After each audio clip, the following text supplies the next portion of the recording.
Introduction. The Bonfire of Truth. Campo de' Fiori, Rome. Year 1600. A man burns at the stake. His name is Giordano Bruno. His crime was not to kill, nor to steal, nor to betray a king. His crime was to think. His crime was to say out loud that the universe is infinite, that God is not in a stone church, but in the mind of every human being, and that we have the power to shape reality. While the flames consumed his body, the institution that held power at that time believed that by burning the man, it also burned the idea. They believed that fire could destroy the truth. They were wrong. What you are about to hear in this audiobook is not new content. It is not a modern self-help theory or internet speculation. This is the Codex of the Silenced.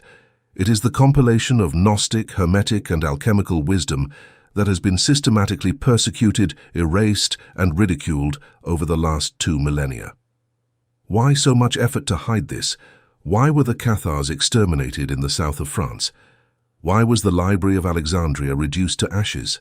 Why were the Templars hunted like animals? The answer is terrifying in its simplicity, because this knowledge makes you ungovernable. The system, call it the Matrix, call it society, call it the Great Illusion, functions under a basic premise. You are small, you are a victim, and you need intermediaries to connect with the divine or to change your fate. You need a priest, a politician, a doctor, an expert. Forbidden metaphysics breaks that chain.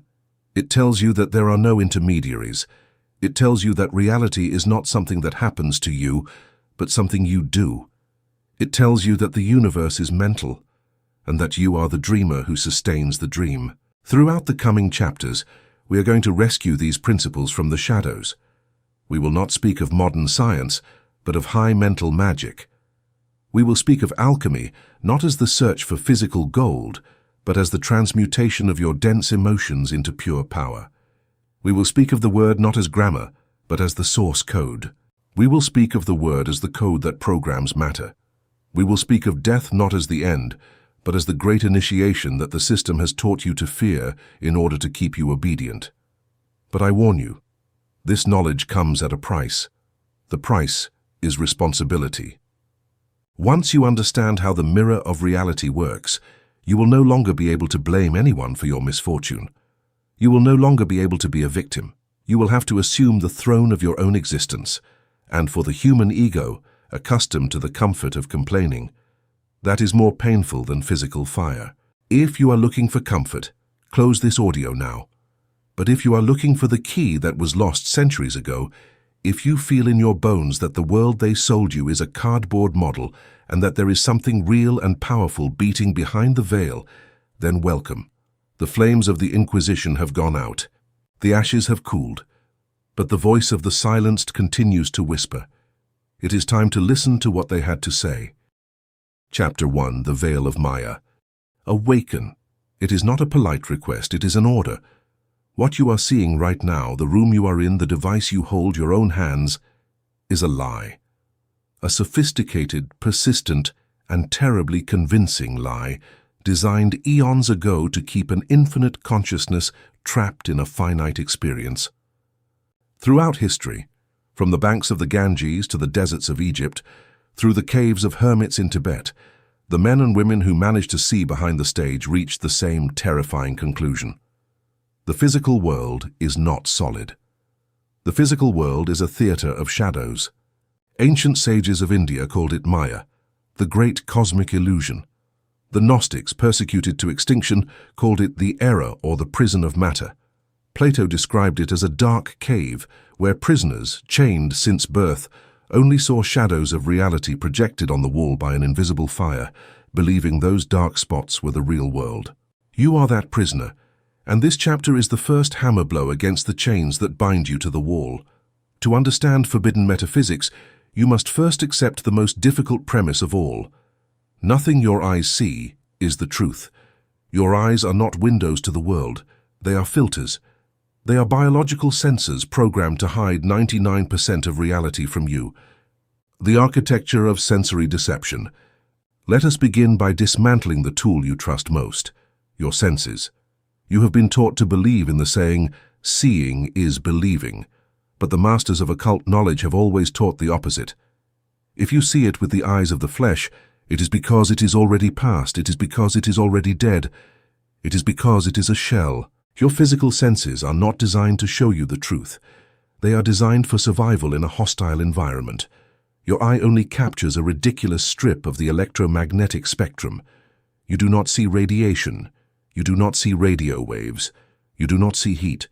You do not see the vital energy that emanates from plants and living beings. You see surfaces. You see edges. You see separation. When you touch a table, you feel solidity. Your brain tells you, this is hard, this is real. But mental alchemy teaches us that this solidity is an electrical hallucination. If you could see that table with the vision of the spirit, or even with a sufficiently powerful microscope, you would see that it is 99.99% empty space. Atoms, vibrating at dizzying speeds, orbiting in nothingness. What you feel is not matter, it is repulsion. They are magnetic force fields rejecting each other. Matter is not touched. Matter is not things. Matter is energy condensed into a slow vibration. Why is this important? Why did initiates risk their lives for this knowledge? Because if you believe the world is solid, you believe it is immovable. You believe that problems are concrete blocks that you cannot move. You believe that disease is an object in your body. You believe that poverty is a fixed situation. But if you understand the veil of Maya, if you understand that solidity is a trick of perception, then you understand that the world is not made of concrete. It is made of smoke. It is made of light. And smoke can be dispersed with a breath. Light can be redirected with a mirror. The first step of the magician, of the true metaphysician, is to stop respecting matter. You must lose respect for reality. You must look at it with suspicion. You must understand that it is a cardboard stage painted to look like granite. The dream of Brahma and the collective mind. In the forbidden texts of the Vedanta, it is said that the universe is the dream of Brahma. God sleeps, and in his dream he creates worlds, galaxies, stories, wars, and loves. We are the characters in his dream. But the great esoteric revelation, that for which they burned Giordano Bruno, is that you are not just the dreamed character, you are also the dreamer. The great collective hallucination works because we have all agreed at a deep subconscious level to dream the same dream.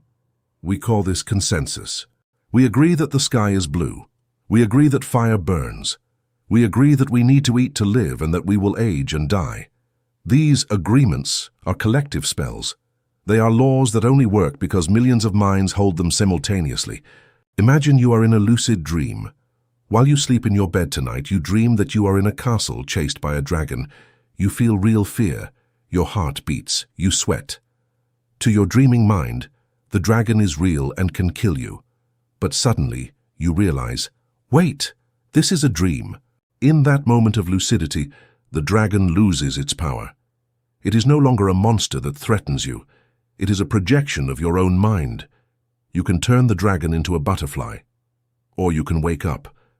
The veil of Maya is that dream, but on a scale so dense and shared that we have forgotten we are sleeping. Forbidden metaphysics is the art of becoming lucid within the waking dream. It is walking down the street, seeing the buildings, seeing the traffic, seeing people in a hurry, and whispering to yourself, this is a projection. This is energy responding to an expectation. I am not a victim of this. I am the projector of this. The trap of separation. The cruelest trick of Maya, the cornerstone of the great hallucination, is the illusion of separation. Your eyes tell you that you end where your skin ends. They tell you that the air around you is not you, that the chair is not you, that the person in front of you is an other, a stranger, a potential enemy. This is the root of all human suffering. This is the lie that has justified all wars, all thefts, and all fears. If I believe I am separate from you, and there are limited resources, I have to fight you to survive.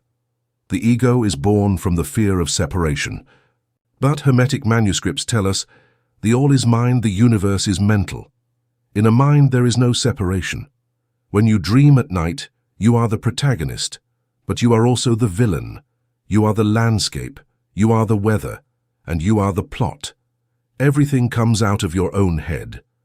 In physical reality, the same thing happens. The beggar you see on the street is a version of yourself experiencing poverty. The tyrant who rules is a version of yourself experiencing power without love.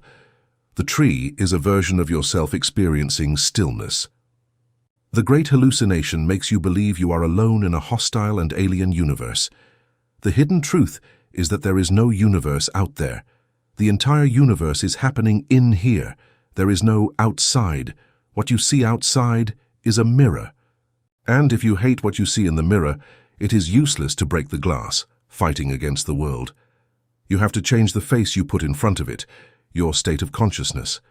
The guardians of the veil, Archons and egregores, here we enter dangerous territory that the Gnostics stepped on, and for which they paid with blood.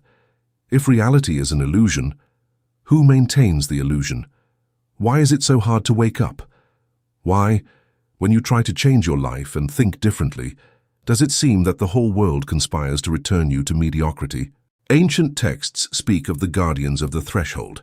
The Gnostics called them Archons, rulers. In modern occultism, they are called egregores. They are not demons with horns. They are something more subtle and terrifying. They are autonomous thought forms. When millions of people believe in fear, they create a cloud of fear energy. That cloud gains a kind of artificial life. It becomes a parasitic entity that needs to feed on more fear to survive. The Veil of Maya is not just an optical error, it is a farm system. The illusion is designed to extract emotional energy from the sleepers. Your fear feeds the system. Your uncontrolled desire feeds the system. Your hate feeds the system. Every time you react emotionally to the shadows on the wall, news, crises, drama, you are handing over your power to the guardians of the veil. You are giving them your consent for the nightmare to continue. Forbidden metaphysics teaches us that the only way to defeat the Archons, to pierce the veil, is not to fight them, because the fight generates more emotional energy, but to starve them. Divine indifference, neutral observation. Withdraw your attention from the illusion. Where there is no attention, there is no energy. And where there is no energy, the illusion dissolves. The fall of mental Atlantis. An esoteric legend exists, present in many traditions under different names, that speaks of a fall. Not the fall of Adam and Eve for eating an apple, which is an infantilized allegory. We speak of a fall of perception. It is said there was a time before written history when human beings did not see the world as solid. They saw energy directly. They communicated telepathically because they understood there was no separation. They manifested instantly because they did not doubt. But we decided to play at limitation. We decided to lower the frequency, to densify ourselves. We wanted to experience what it felt to forget who we were. We wanted to feel risk, pain, surprise. The Veil of Maya was originally a voluntary game, a diving suit to submerge into dense matter. The problem is that we forgot how to take off the suit. We fell so much in love with the drama, with the strong sensations of the flesh, with pleasure and pain, that we suffered amnesia. We got stuck at the lowest level of the video game, repeating the same screens over and over, the cycle of samsara, reincarnation without memory. Awakening is not learning something new. Awakening is remembering. It is the act of shaking off millennial amnesia and saying, wait a moment, this is not real. I am not this body. I am not this story. I am the one who observes the story. The mirage of objectivity. Modern science, until very recently, was the greatest defender of Maya. Scientific materialism is based on the dogmatic belief that an objective world exists, independent of the observer, made of little balls of dead matter that collide with each other by chance. This is the most powerful religion of the veil. They tell you, you are a biological accident. Your consciousness is a byproduct of the brain, as steam is a byproduct of the machine. When you die, you turn off. The universe does not know you exist. This idea is the cement that holds the prison walls. It makes you feel small, helpless, insignificant. But quantum physics, in an ironic twist of fate, has begun to crack the veil from within. The observer effect, quantum entanglement, non-locality. The most advanced scientists are reaching, reluctantly, The same conclusion as the shamans and mystics. The universe does not exist if you do not look at it. There is no out there without an in here. Consciousness is the foundation of reality, not the other way around. The veil of Maya is tearing. What was once hidden knowledge in secret lodges is now discussed in laboratories, but the system fights back. It tries to keep you asleep with infinite distractions. Social networks, noise, consumerism, constant fear of viruses, wars, collapses. All that noise has a single objective, that you do not look inward. Because if you look inward, if you close the physical eyes and open the eye of the soul, you will realize that the cage has no door. It never had. You are inside because you believe you are inside. Breaking the spell, the first initiation. How is the veil torn in practice? It is not an intellectual process. It is not enough to listen to this audiobook and nod your head. You must live it. You must begin to doubt your senses. The next time you feel pain, fear, or anger, stop. Do not react. Observe the emotion, observe the situation, and repeat the formula of dissolution. This is a projection of my mind. This is Maya. It is not absolute truth. It is a relative truth that I have created. And since I have created it, I can uncreate it. At first, you will feel ridiculous. The world will seem very real and very heavy. But if you persist, you will begin to notice glitches in the matrix, small synchronicities, moments where you think of someone and they call you, moments where you need something and it appears. Those are the holes in the veil. They are the light of the true reality filtering through the crack. The more attention you pay to those glitches, the larger they will become, until one day the solidity of the world will crumble. You will stop being a creature that walks on the earth, and you will become the space in which the earth exists. You will understand the laughter of the Buddha. You will understand why the enlightened ones smile in the face of death, because they know they are not dying. They are only waking up from a very long and very strange dream. Chapter 2. The Sleeping God, the Mental Origin.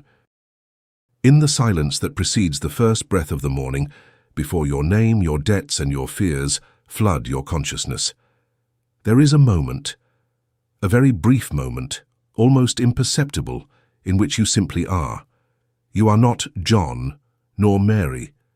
You are not a lawyer, nor a mother, nor sick, nor poor. You are simply presence, a pure consciousness, without form, without history, floating in the void. That moment is the crack through which the most dangerous truth of all slips, the truth for which pharaohs built labyrinthine tombs, the truth that the Gnostics whispered in caves under threat of death, the truth the Church tried to crush with iron and fire for millennia. The truth is this: there is no God up there, there is a God in there, and that God is asleep. You are not a creature made of clay to whom the breath of life was given by divine charity. That is the story for children, for the uninitiated, to keep the herd docile within the pen. The hidden teaching, the major arcana, is that you are the mind. You are the mind that is dreaming your own life. You do not live in the universe lives in you. To understand the scope of your power and the magnitude of your amnesia, we must return to the primal source, to ancient Egypt, to the mythical figure of Hermes Trismegistus, the thrice great. In the Kybalion, a text that condenses the wisdom that survived the burning of Alexandria, the first and most important principle is, the all is mind, the universe is mental. Read this carefully. It does not say that the universe has a mind. It does not say that the universe thinks. It says that the universe is mind. Matter, energy, time, space, all are condensed thoughts. Just as ice is frozen water and steam is hot water, matter is simply frozen mind. What does this mean for you, the seeker listening to this codex? It means that you are not walking on solid ground. You are walking on thoughts. And most terrifyingly, you are walking on your own thoughts. Orthodox religion taught you to look outward, to pray to a distant sky, to ask favors of an entity separate from you, to a father who judges, punishes, and rewards. This is the great metaphysical scam, the externalization of power. By convincing you that God is outside, they turned you into a spiritual beggar. They made you believe that you are small, helpless, a cork floating on the ocean of fate. But forbidden metaphysics returns the crown to you.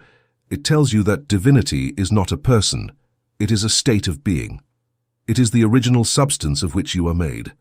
Your imagination is not a childish fantasy. Your imagination is the workshop of God. It is the tool with which the Creator, you, molds the mental substance of the universe to create physical reality. Imagine for a moment that you are a being of infinite light. You have no form, you have no limits, you have no time. You know everything. You are everything. In that state of absolute perfection, there is a problem. You cannot experience. In that state, you cannot experience anything. To experience heat, you need to not be the fire. To experience love, you need to feel loneliness. To experience triumph, you need to know the possibility of failure. Perfection is static. It is boring. So, the God that you are decided to play a game. It decided to fragment itself. It decided to forget who it was to live the adventure of rediscovery. It created an avatar, a character, a body of flesh and bone with a limited story, with a family, with traumas, with a name. That avatar is you, the person you believe you are right now. The problem is that the game was so immersive, so realistic, so painfully vivid. The game was so vivid that the player, the sleeping god, forgot they were playing. You identified so much with the avatar that you believed you were the avatar. You began to truly suffer. You began to fear the death of the avatar, forgetting that the player is immortal. The sleeping god is that part of you, deep, silent, and eternal. It is the part that observes your life behind your eyes. It is the one who listens to your thoughts. Ask yourself this question right now. If I can listen to my own mental voice talking in my head, who is the one listening? There are two yous. There is the you who speaks, the ego, the character, the noisy mind. And there is the I who listens, the consciousness, the sleeping God, the silence. Spiritual awakening is not learning more theories. It is not reading more books. Awakening is the moment in which the player realizes they are inside the game. It is the moment in which you stop taking the drama of your life so seriously. You stop because you remember that you wrote the script. If we are sleeping gods, who is in command while we sleep? Who drives the car of your life while you snore in the back seat? The ego. In ancient texts, it is sometimes called the false spirit or the adversary. But it is not an external demon, it is a survival mechanism. The ego is the artificial intelligence of your biological suit.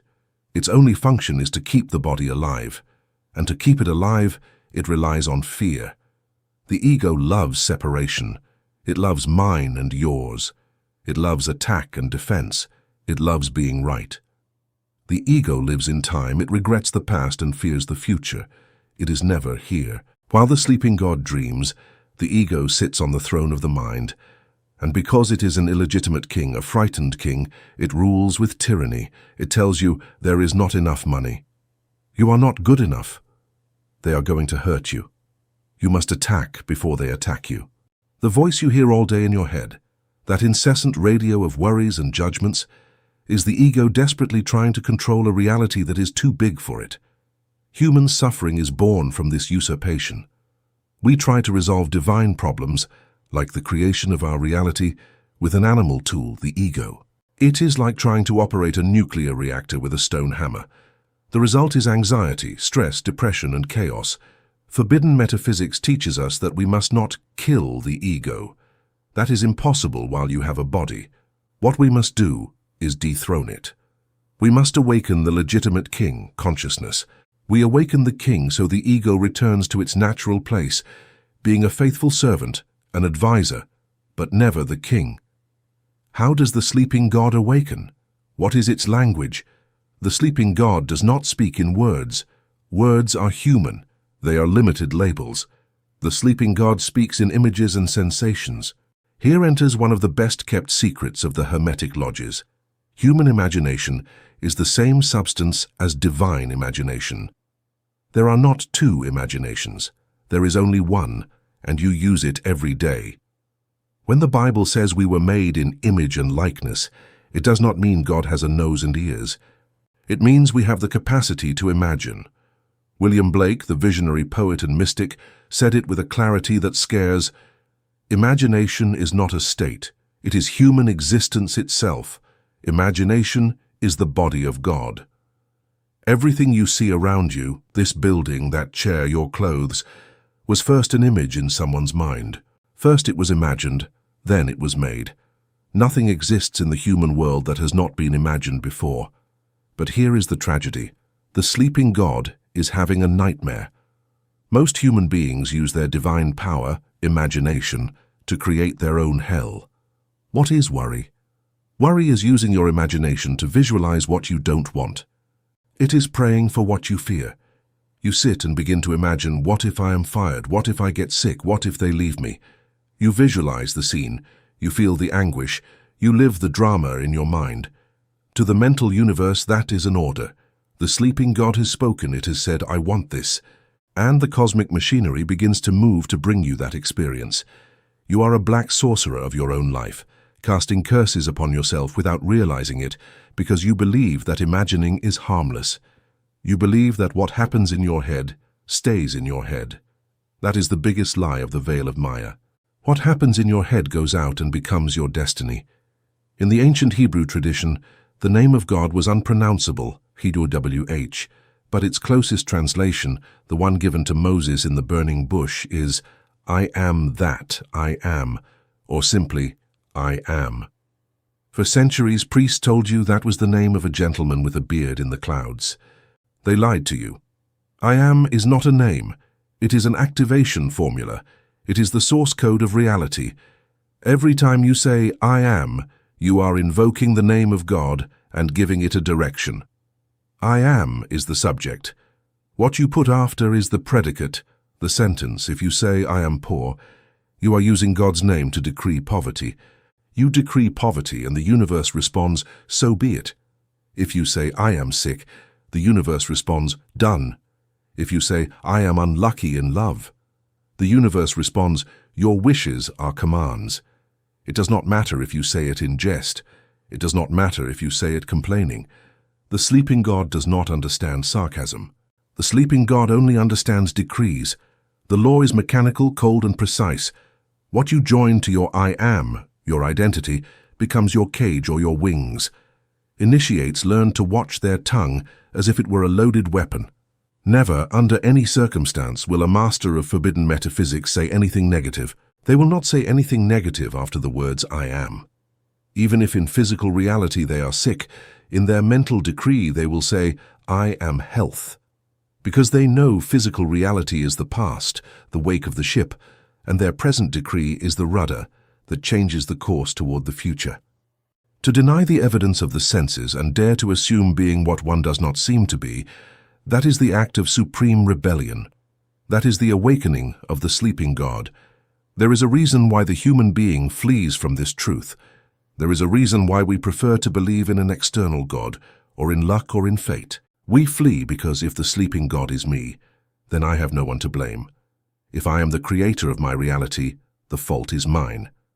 If my life is empty, it is because I have emptied it.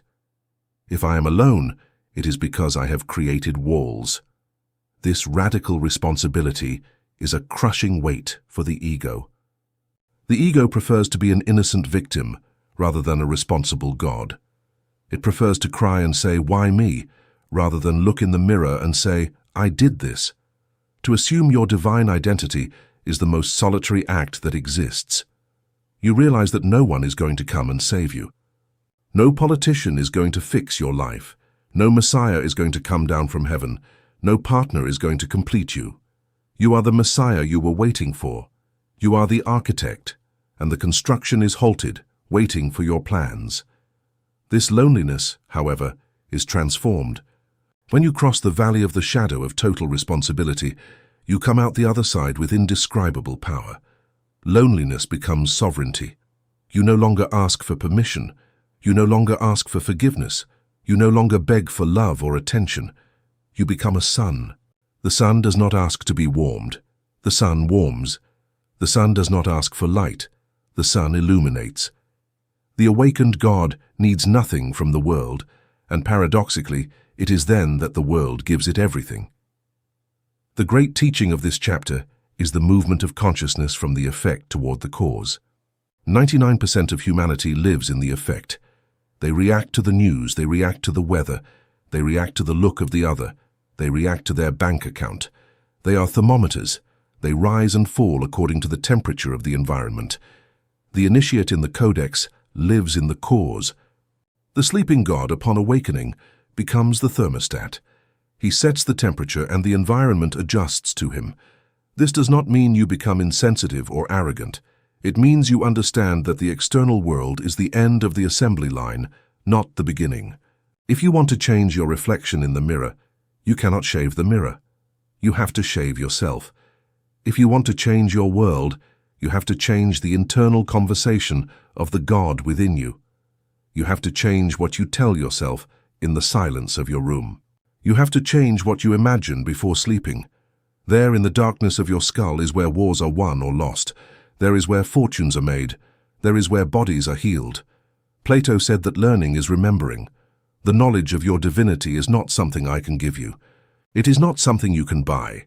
It is something you already have, but it is covered in debris. Debris of religious dogmas, of limiting education, of family traumas, of news of terror. The work of the metaphysician is not to build, it is to clean. It is to remove the layers of lies that have covered the sleeping god. It is like an archaeologist who brushes away the sand to reveal the golden statue that was always down there. Every time you reject a thought of fear, you are cleaning sand.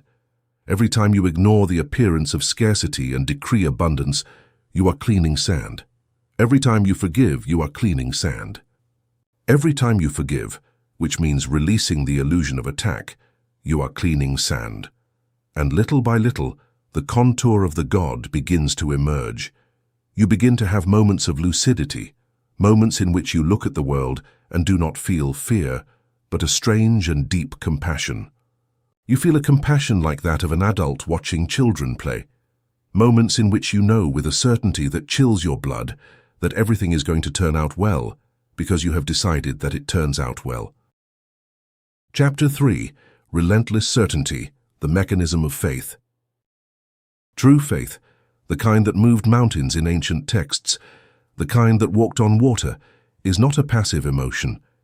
It is a mechanical force. It is a law of physics, as real and brutal as gravity. Gravity does not ask if you are a good person before pulling you to the ground. It simply acts. Faith, which we shall call relentless certainty, works the same way. It is not a divine gift. It is a mechanism of focus.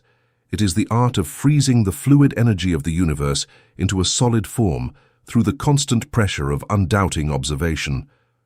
The physics of the mold. The universe is liquid.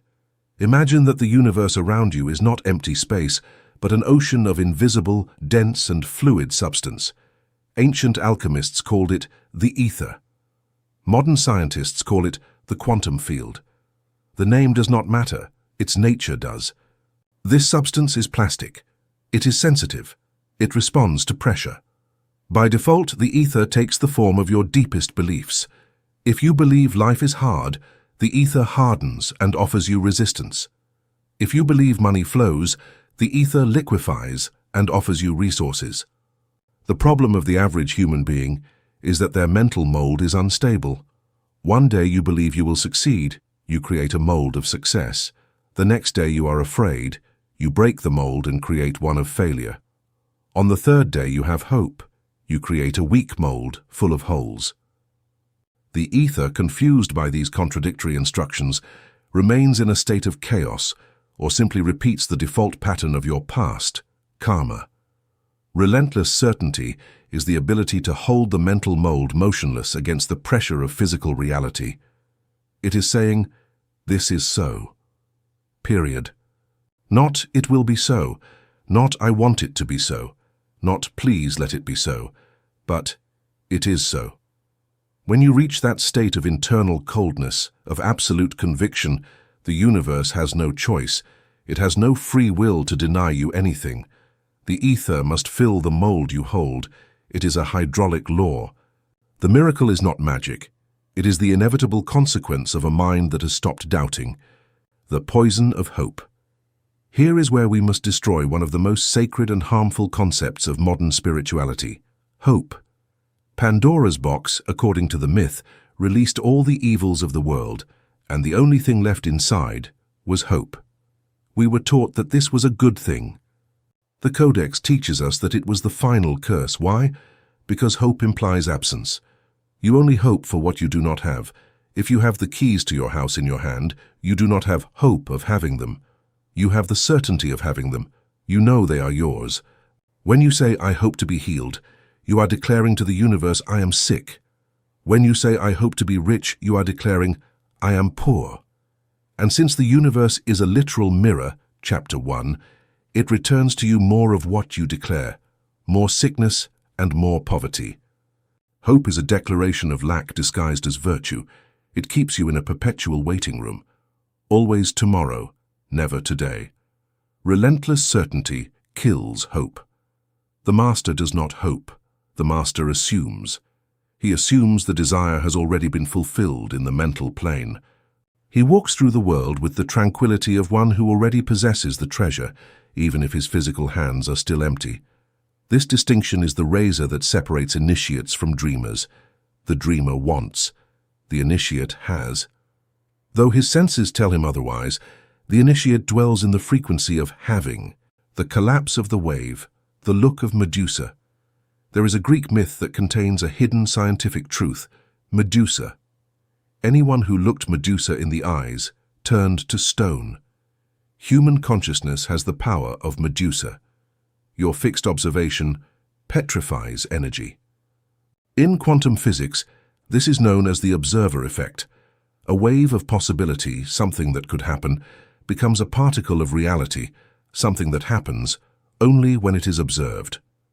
Relentless certainty is a fixed gaze that does not blink. When you look at a possibility, for example your perfect health, and observe it with absolute conviction, ignoring any contrary symptoms, you are petrifying that possibility. You are forcing it to enter the world of matter. But what do most people do? They look at health for a second, and then they turn their head and look at the disease. I feel bad. The doctor said this. It hurts here. By looking at the disease, they petrify it. They give it solidity. They make it real. They are schizophrenic Medusas, creating stone monsters around them because they cannot discipline their gaze. The training of the forbidden metaphysician consists of learning to use blinkers. Like racing horses, you refuse to look to the sides. You refuse to acknowledge evidence that contradicts your desire. If your bank account is at zero, but you have decreed wealth, you do not look at the zero with emotion. You look at it as a temporary error on the screen, a glitch that will correct itself, because your internal reality says millionaire. Holding that gaze before the abyss requires a courage that few have. But it is the only way. The paradox of evidence, walking on water. Let us recall the story of Peter walking on water toward Jesus. It is a perfect allegory of relentless certainty. As long as Peter kept his eyes fixed on the Master, the truth, the power, he walked upon the impossible. The law of gravity, the law of the material world, was suspended by a higher law, the law of the mind. But what happened? Peter looked at the storm. He looked at the waves. He felt the wind. His senses shouted to him, "It's impossible. You're going to drown." The moment he validated the information of his senses, certainty broke. Doubt entered. The mold dissolved, and gravity claimed him. He sank. This happens to all of us. You start a process of manifestation. You feel powerful. You make your decrees. But after 3 days, an unpaid bill arrives, or your partner screams at you, or the pain returns. You look at the storm, and you sink. The Codex tells us the evidence of the senses is the final test. The universe is going to test you. When you decree a change, the old reality will often scream louder before dying. It is the death rattle of the beast. If you get scared and believe in the beast, you give it life again.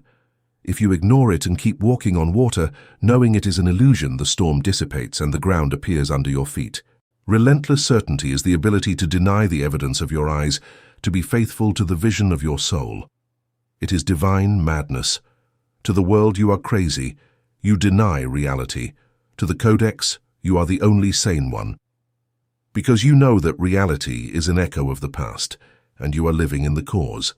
Tetelestai, the state of it is done.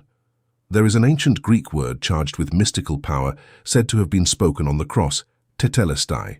It is translated as "It is finished," or "It is paid in full," or "It is done." This is the maximum vibration of certainty. It is not, "It will be done." It is already done. Time is an illusion. Chapter 8. Therefore, what you desire is not in the future. It already exists in a parallel frequency. Relentless certainty is not about bringing something from the future to the present. It is about tuning the present to that parallel reality. How does "it is done" feel? It feels like relief. This is the secret key that many masters forget to teach. Faith does not feel like an electrical tension.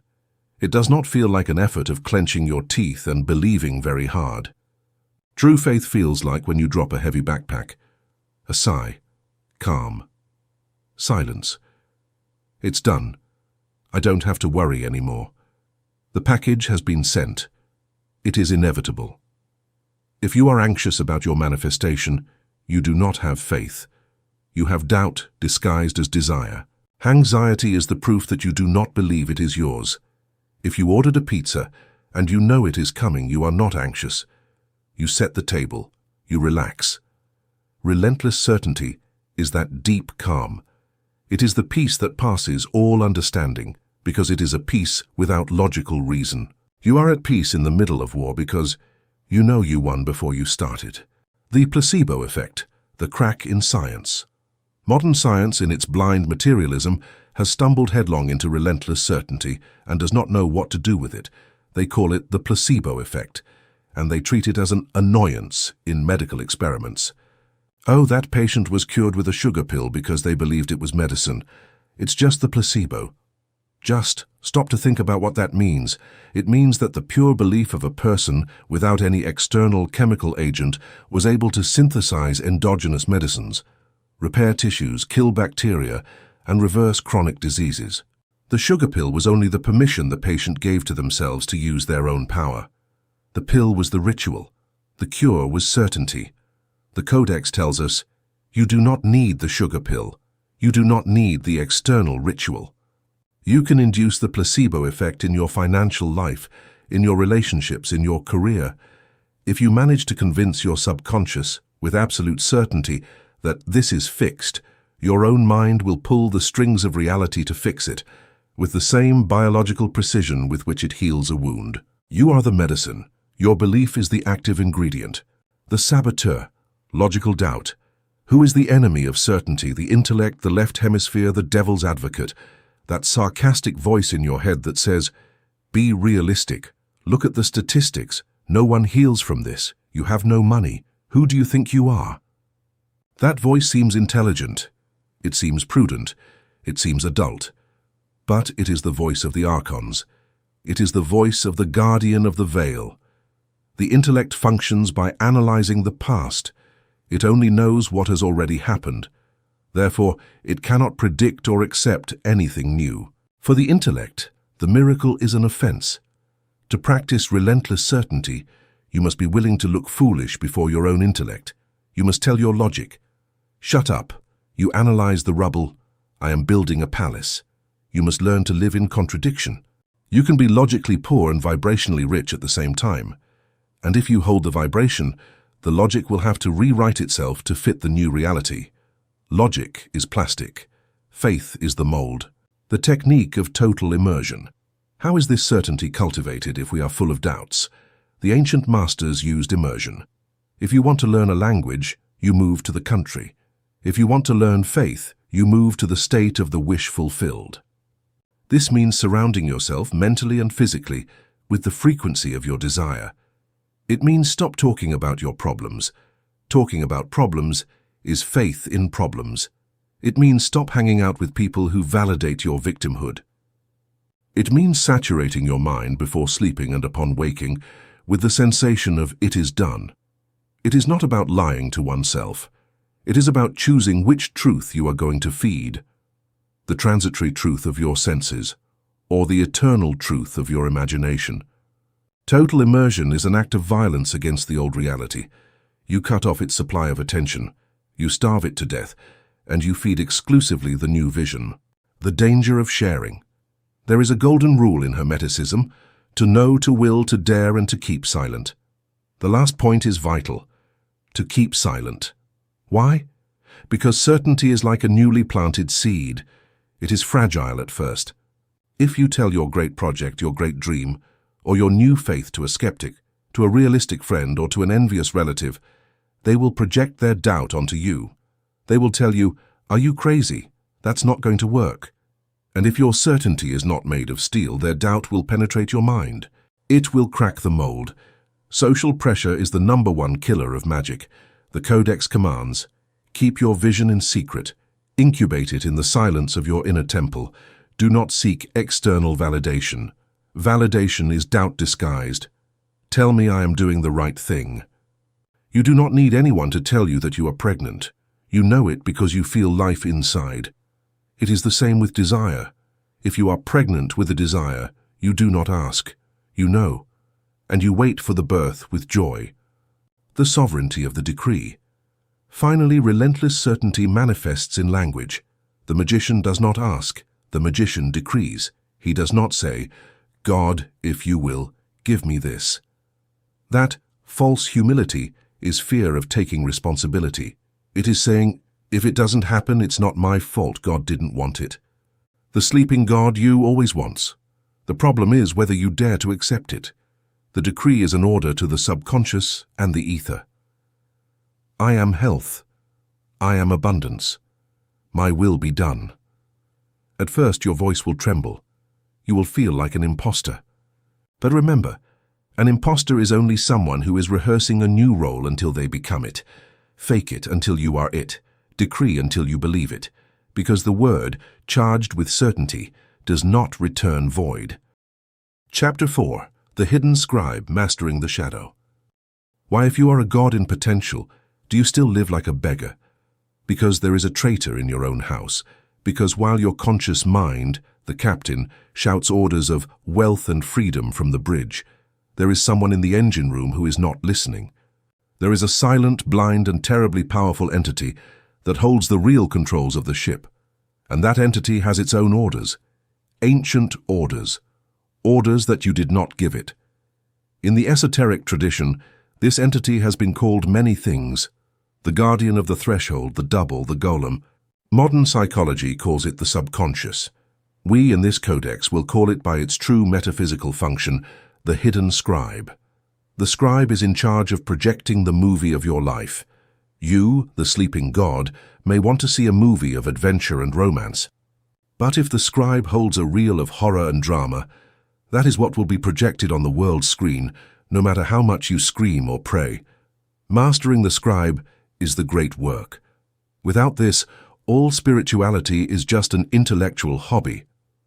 The nature of the golem, power without judgment.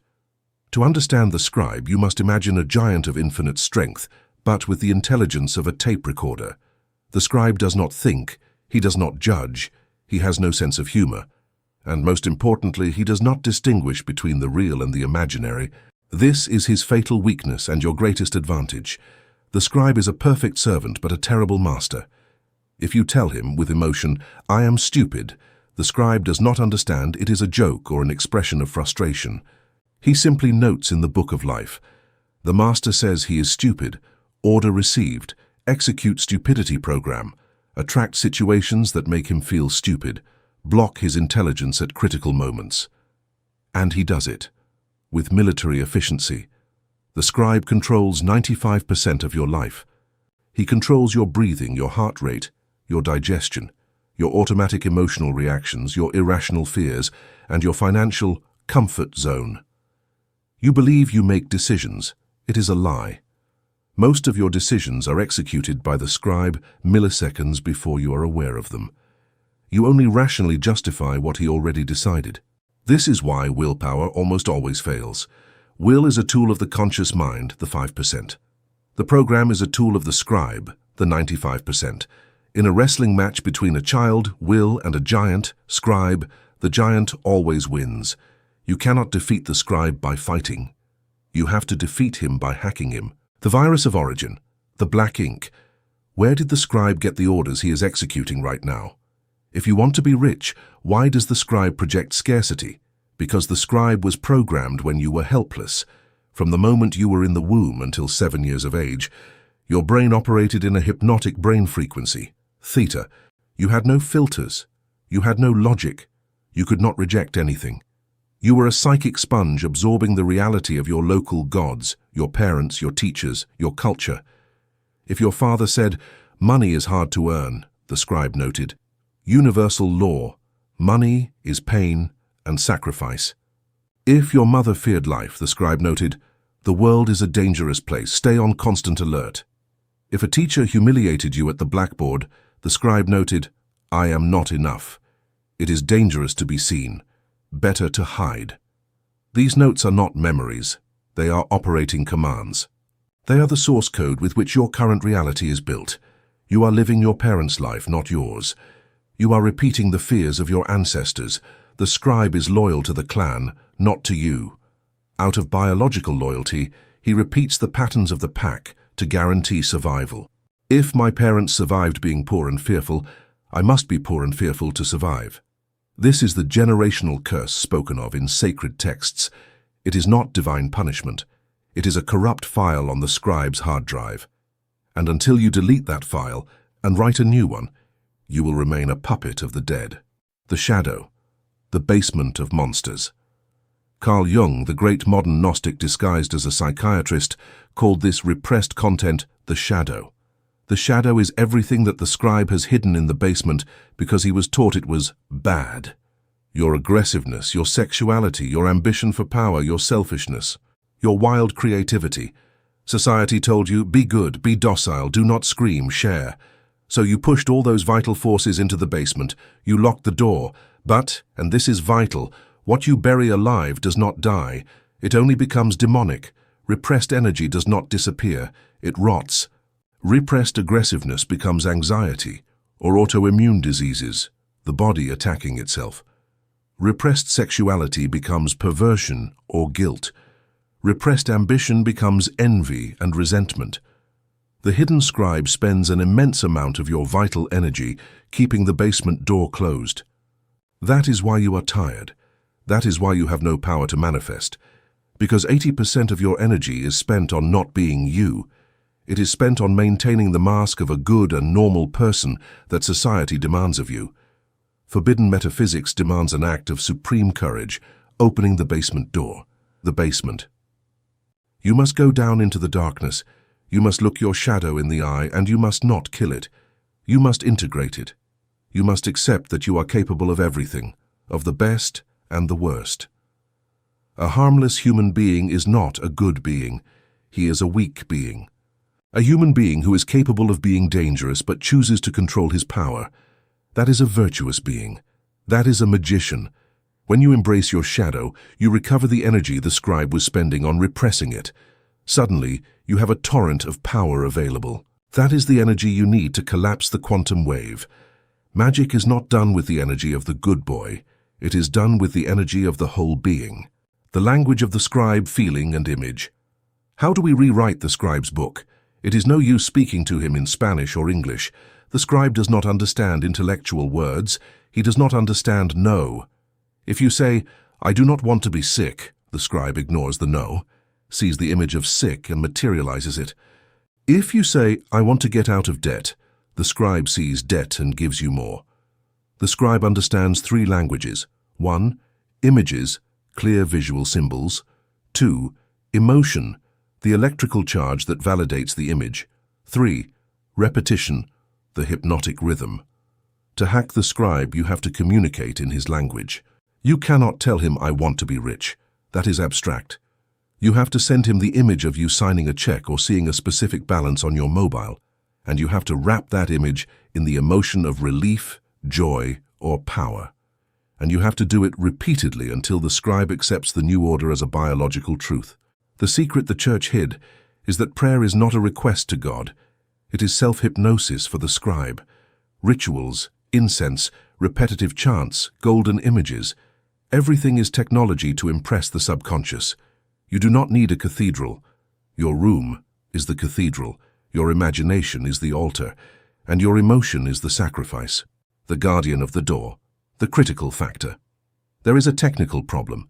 Between your conscious mind, where you have your new desires, and the hidden scribe, where the old programs are, there is a wall of fire. Psychologists call it the critical factor. It is the security filter that prevents any new idea from entering the system. It is the one that says, that is a lie, that is not logical, that is impossible.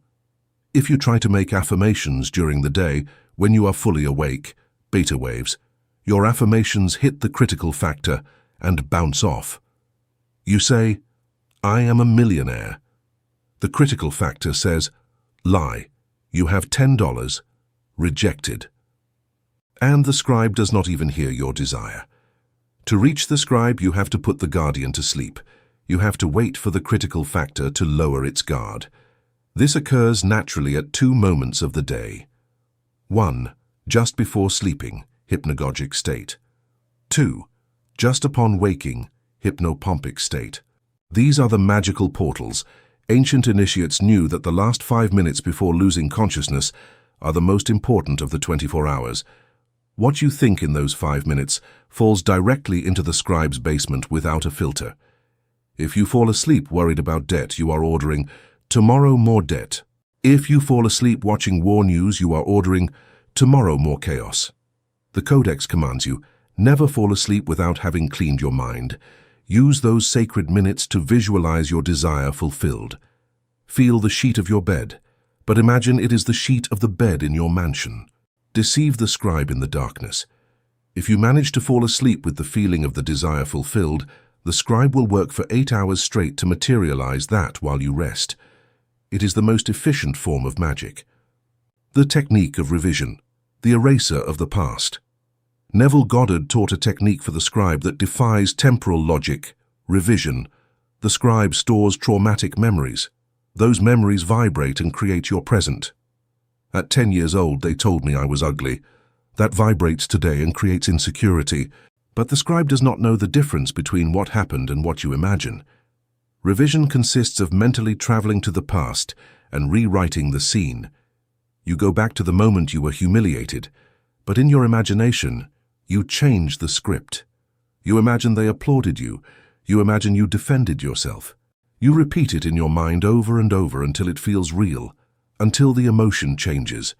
By doing this, you are hacking the original file. You are putting white ink over the black writing of trauma. For the scribe, the trauma has ceased to exist as it was. Now there is a memory of triumph. And since the scribe projects the present, based on the files of the past, by changing the past, your present changes automatically. Your posture changes. Your voice changes. People start treating you differently. You have altered the timeline from the root, the imposter syndrome and the death of the ego. When you begin to rewrite the scribe, you are going to feel something very unpleasant. You are going to feel fake. You are going to feel like a liar. Your body is going to react. You may feel anxiety, dizziness, or a brutal resistance. The old personality will scream. This is not a bad sign, it is an excellent sign. It means that the old program is dying. The ego defends itself when it sees you are going to delete it. It throws thoughts of doubt at you. Who are you trying to fool? You are not like that. Return to reality. The Codex calls this process crossing the desert. It is the period of time between ceasing to be the old you and not yet being the new you. You are in no man's land. It is uncomfortable. It is lonely. Most people get scared and go back to their old known misery. But the initiate withstands the pressure. He knows that this feeling of falseness is only temporary. It is like putting on new shoes. At first they pinch and feel strange. But if you walk enough in them, they take the shape of your foot and become your new skin. You must be willing to kill your old identity to give birth to the new one. The mental diet, the fasting from negativity. If you are reprogramming the scribe at night, but during the day you give him trash, it is not going to work. Imagine you are cleaning a lake, but on the other side you keep pouring toxins. You need a strict mental diet. The world is designed to infect the scribe. News are fear viruses. Sad music is depression viruses. Be careful with the lyrics you sing, they are decrees. Conversations of complaints with friends are poverty rituals. During the reprogramming period, 21 to 40 days, you must be a fanatical guardian of your mind. No news, No horror or drama movies, no toxic conversations.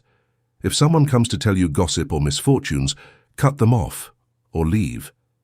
Your mind is a sacred garden where you are planting seeds of gold. Do not let anyone come and throw trash in your garden. This will cost you friends. They will call you weird. Let them. It is the price of freedom. They are defending their right to be victims. You are defending your right to be God. The mirror delay, time lag. Finally, you must understand a technical property of the scribe, latency. We live in a dense world. Matter is slow. When you change the image in the projector, mind, the image on the screen, reality, takes some time to change. Imagine a giant ship. If you turn the rudder today,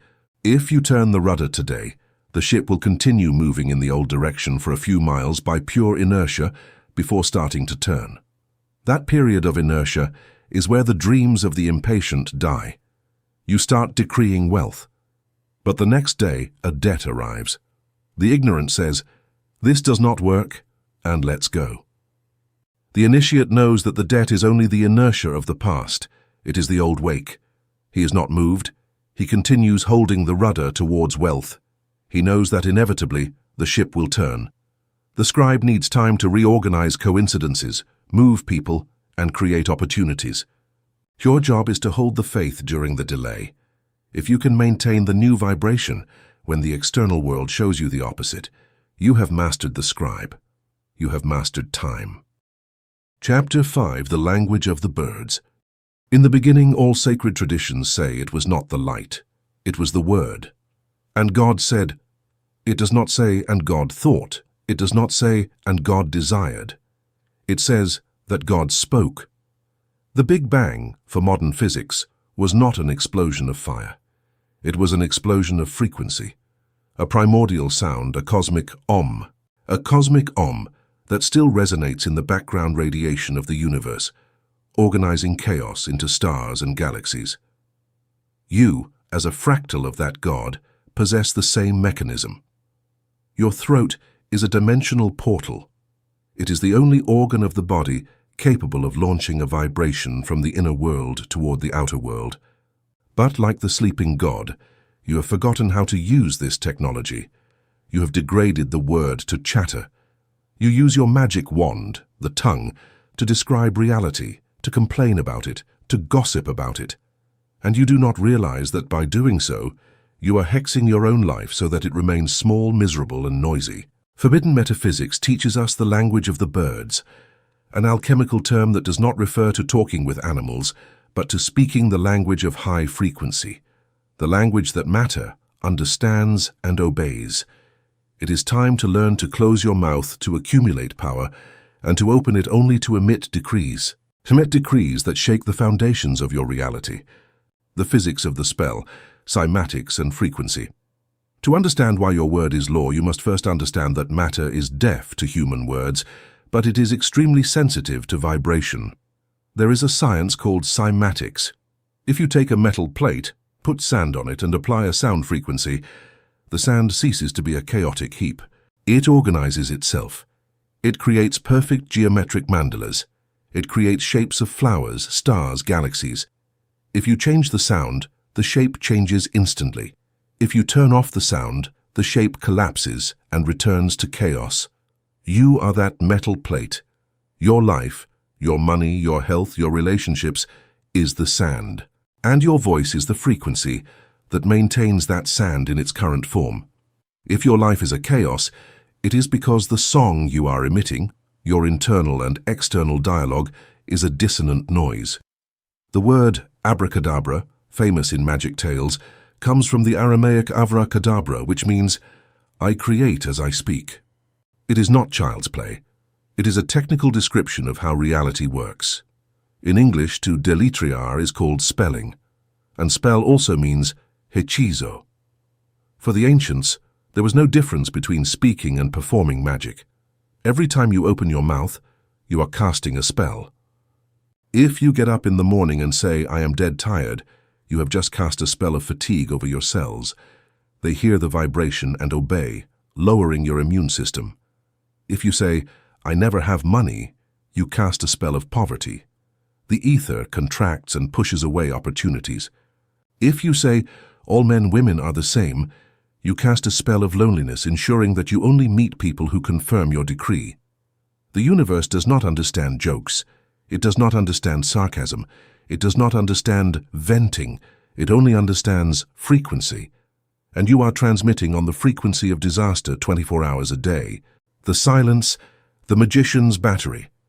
Before learning to speak, the initiate in the Codex must learn to be silent. In the ancient Pythagorean schools, new students had to undergo a vow of silence for up to 5 years before receiving the higher teachings. Why? Was it a punishment? No, it was an accumulation of pressure. Imagine a pressure cooker. If you leave the valve open, constant talking, the steam, psychic energy, escapes and has no strength to cook anything. If you close the valve hermetically, the pressure rises, the temperature rises, the energy condenses. That accumulated pressure is what you need to manifest miracles. Modern society teaches you to vomit every thought you have. Social networks, audio messages, endless calls. It is called verbal incontinence. It is a hemorrhage of power. When you have a great project, a great idea, or a great desire, and you run to tell your friend, your mother, or your partner, you feel momentary relief. You feel how good I've shared it already. That relief is the pressure escaping. You have just aborted the project. You have released the energy through your mouth instead of channeling it toward action and materialization. The Codex commands, guard your pearls, keep your desires secret.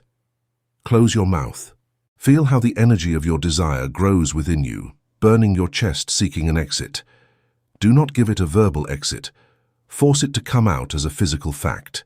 Force it to become reality because you left it no other escape door. The silence of the magician is not empty. It is full of contained thunder. It is the silence before the storm. The curse of complaining. Of all the bad uses of the word, the most destructive, the most poisonous, and the most common is complaining. Metaphysically, complaining is a prayer in reverse. It is a decree of what you do not want, charged with the emotion of anger or frustration. And as we saw before, emotion is the fuel. When you complain about traffic, you are praying for more traffic. When you complain about your boss, you are anchoring that boss in your reality. You are saying, this boss is real, he is powerful, and he has control over me. You are giving him your energy. Complaining is the act of declaring that you are a victim. It is saying, the outer world has the power and I can only cry. The initiate in the language of the birds eliminates complaining from their vocabulary. Radically. If they do not like something, they have 2 options. Act to change it in the physical world, or use the mental decree to change it in the invisible world. But never ever will they spend their precious vocal energy describing trash. There is a brutal exercise imposed on students of the Codex, the complaint fast. Try to spend 24 hours without emitting a single complaint, neither verbal nor mental. You will realize that you are addicted. You will realize that you do not know what to talk about if you are not speaking ill of something or someone. The uncomfortable silence that arises when you stop complaining is the space where your new power begins to be born. Gossip, energetic cannibalism. If complaining is poison for you, gossip is poison for the collective. Talking about others, judging lives that are not yours, criticizing someone who is not present, is low-level black magic. Not because it is a moral sin, but because it is an act of vampirism. When you criticize someone, you are invoking their energy. You are connecting with them through an invisible and dirty thread. You are bringing their vibration into your field.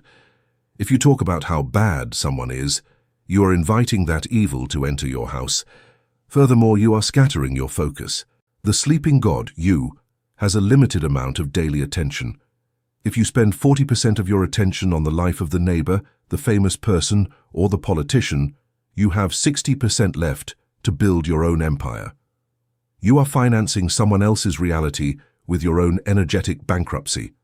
The language of the birds is a language of creation, not of description. The master talks about ideas, visions, projects. The slave talks about people. Elevate your speech, and you will elevate your life. The structure of the decree I am plus command. How do you speak in the language of the birds? One does not ask. One does not plead. One orders. The structure is that of a king giving instructions to his generals. The ether, the base formula is I am. As we saw in Chapter 2, I am is the name of God in action. But here we are going to add tone. It is not what you say, it is the frequency with which you say it. You can say I am rich with a trembling voice, hoping it is not a lie. That is trash. The universe smells your fear. Or you can say it with authority. Authority is not shouting. Authority is a vibration of cold certainty. It is the voice of a judge passing sentence. The release of the prisoner is ordered. The judge does not shout, he does not plead. He only speaks, and the prison doors open. You have to find your voice of command. It is a voice born in the belly, not in the throat. It is a voice that resonates in your bones. Exercise. Lock yourself in your room or in the car, and begin to decree your new reality out loud. I am the power that governs my world. I am inexhaustible abundance. This situation is resolved now. At first you will feel like an actor, but continue. Turn up the volume. Feel how the vibration hits the walls. There will come a moment when you will feel a click. You will feel a chill. You will feel that something has broken in the air. That is the moment when the decree has been accepted by the ether. In that moment, be silent. It is done. Scientific prayer. Neville, Goddard, and the masters of New Thought rescued the true way to pray. Prayer is not to change God. God is immutable. Prayer is to change you. It is to raise your frequency to the level where your desire already exists. Scientific prayer in the language of the birds is anticipatory thanksgiving. Thank you, Father, because you have heard me, said before seeing the result. Giving thanks is the ultimate act of faith. You only give thanks when you have already received the gift. Therefore, giving thanks for what you do not yet see is the most powerful way to deceive the hidden scribe in the universe into delivering the gift. If you decree I want health, you are affirming lack. If you decree thank you for my perfect health, you are affirming possession. The universe, forced by the law of correspondence, has to manifest that for which you have already given thanks, so that the equation balances. Gratitude is the seal that closes the decree. The danger of idle words. Jesus, the great metaphysical master, warned that every idle word that men shall speak, they shall give account thereof in the day of judgment. This is not a religious threat. It is a technical warning. Idle word means word without purpose, unconscious word said for the sake of saying it. The day of judgment is not the end of the world. It is the day of harvest. It is tomorrow. It is your future. You will pay for every stupid word you said about yourself. I am a disaster. What bad luck I have. I'm going to starve. This is killing me. Those words are not carried away by the wind. The wind, the ether, picks them up, plants them, and returns them to you converted into facts. You are sowing anti-personnel mines in your own future path every time you speak without consciousness. The Codex demands extreme vigilance. You must become the guardian of the door of your lips. If a word does not build, does not heal, or does not reveal truth, it must not come out. It is better to appear mute and wise than to speak and confirm that you are a foolish creator of misfortunes. The secret name of things. In alchemy, it is said that knowing the true name of something gives you power over it. In the language of the birds, this means renaming your reality. The doctor gives you a diagnosis. He puts a scary-sounding Latin name on it. Chronic degenerative disease. That name is a spell. If you accept it, you accept the sentence. The initiate hears the medical name, but internally, and in their private decrees, they change the name. They call the disease temporary cleansing process. They call the debt space for new wealth. They call loss necessary pruning for growth. You are not denying physical facts. You are denying the final authority of those facts over you. By changing the name, you change the emotion. By changing the emotion, you change the vibration. And by changing the vibration, you change the result. Do not let the world label your life. You are the one who applies the labels. You are the biblical Adam who was given the power to give names to all the beasts. The beasts are your problems. Give them names that domesticate them, not names that give them fangs. The sound of silence, the mute thunder. To finish, let us return to the origin. The most powerful sound of all is the one not heard with the ears. It is the voice of intentional thought. It is the psychic scream. When you are in a desperate situation, where speaking out loud is not possible or prudent, you can scream with the mind. A mental stop, projected with all the strength of your soul, has the impact of a shockwave. It is what the yogis call the nada brahma, the sound without sound. It is the pure vibration of the will. Use this silent scream to cut negative thoughts, to stop fear, to clear the atmosphere of a heavy room. Imagine that your will is a giant gong that you strike at the center of your being. The invisible sound wave sweeps away everything that is not the truth. Chapter 6. Alchemical Fire. Emotional Transmutation. You have been taught in hundreds of self-help books and religious sermons that to be a high being you must be Zen. You must be in perpetual calm. You must smile, be kind, repress your dark instincts, and always vibrate in love and light. The Codex of the Silence tells you that is a lie designed to castrate you. A human being who only knows passive peace is harmless, and reality does not obey the harmless, it obeys intensity. Magic is not an art of pacifist monks, it is an art of alchemical warriors. To move the heavy machinery of the universe, to bend timelines and materialize empires from nothing, you need nuclear energy. And that energy is not found in the lukewarmness of comfort. It is found in the places you have been forbidden to visit, in your anger, in your sexual desire, in your fear, and in your pain. Welcome to the alchemist's laboratory. Here we reject nothing. Here we judge nothing as bad. Here we take the heavy lead of your densest emotions, and through alchemical fire, we turn it into the pure gold of manifested reality. Prepare to be burned. The myth of high vibe, the trap of repression. Let's begin by destroying the concept of low vibration as understood by the masses. They tell you that anger is low vibration, that fear is low vibration. This is a childish simplification. Anger is not low, it is dense, it is potent. It is like coal, dirty to the touch, but capable of generating immense heat if ignited. Peace, on the contrary, is subtle. It is like steam. If you want to move a locomotive, what do you prefer? A cloud of dispersed steam or a ton of burning coal? The problem is not the negative emotion.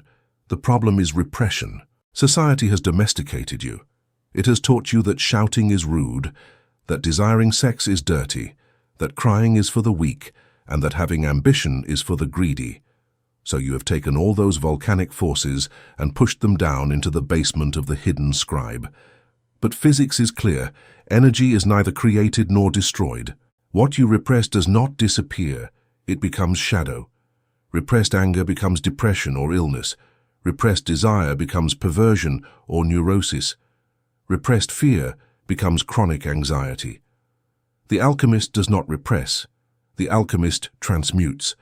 He understands that emotion is simply emotion, energy in motion. It is electricity. Electricity can electrocute you or it can light up a city. It depends on how you channel it, not on the electricity itself. If you reject your own darkness, you are throwing away half of your fuel. You are trying to fly a plane with half a tank. The Athanor. Your body as a furnace. In medieval alchemy, the Athanor was the furnace where the great work was cooked. It had to be airtight, capable of withstanding infernal temperatures without exploding. You are the Athanor. Your physical body and your nervous system are the vessel where magic happens. Most people have leaks in their Athanor.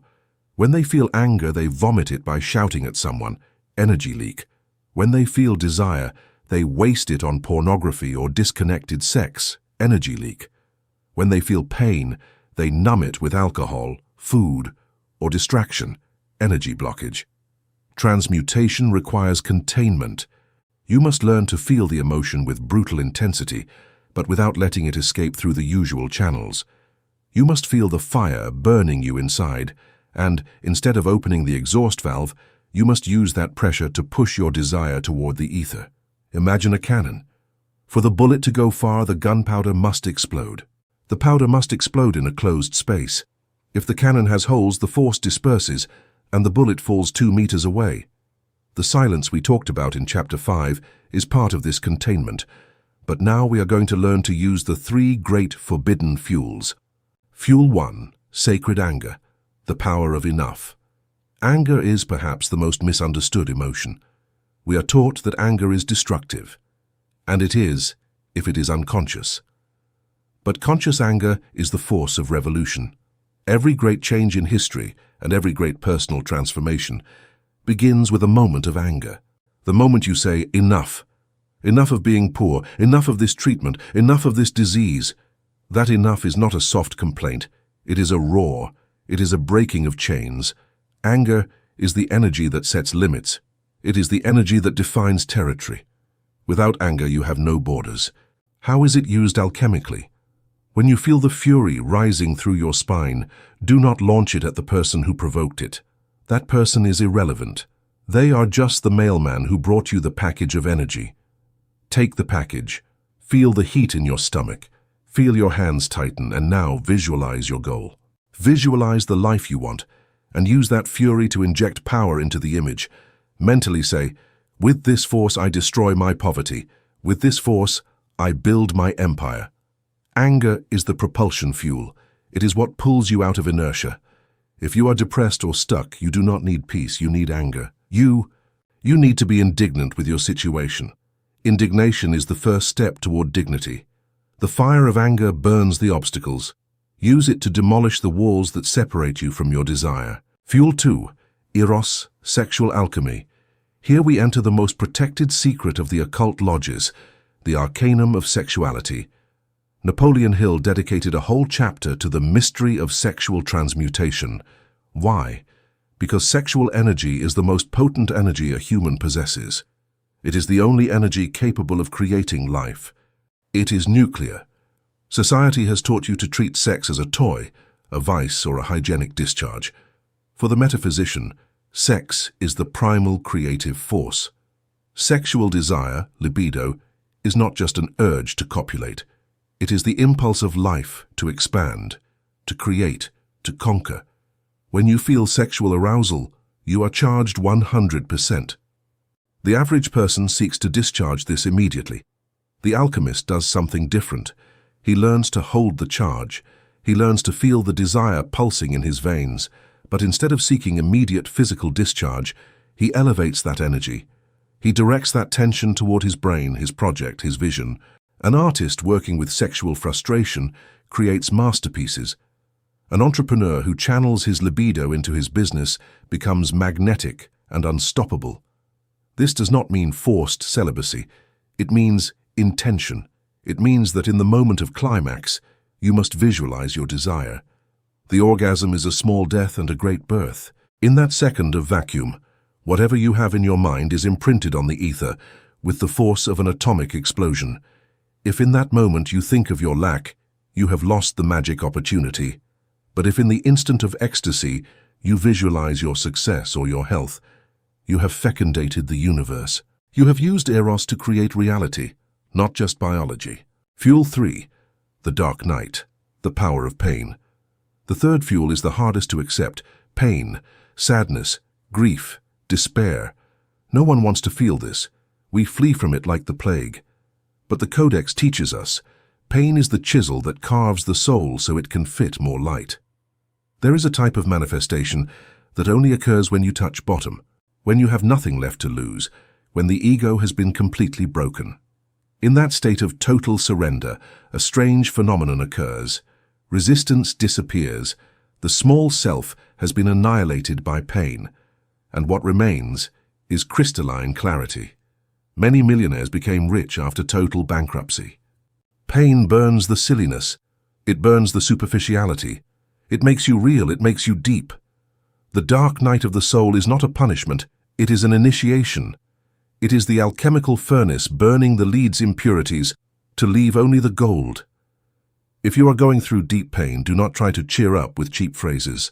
Feel it, enter it, use it.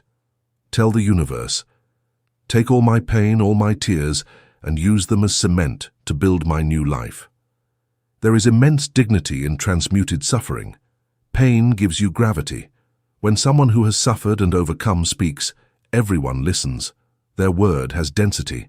The technique of implosion, how to transmute. Now that you know the fuels, how is the mix made? The process is emotional implosion.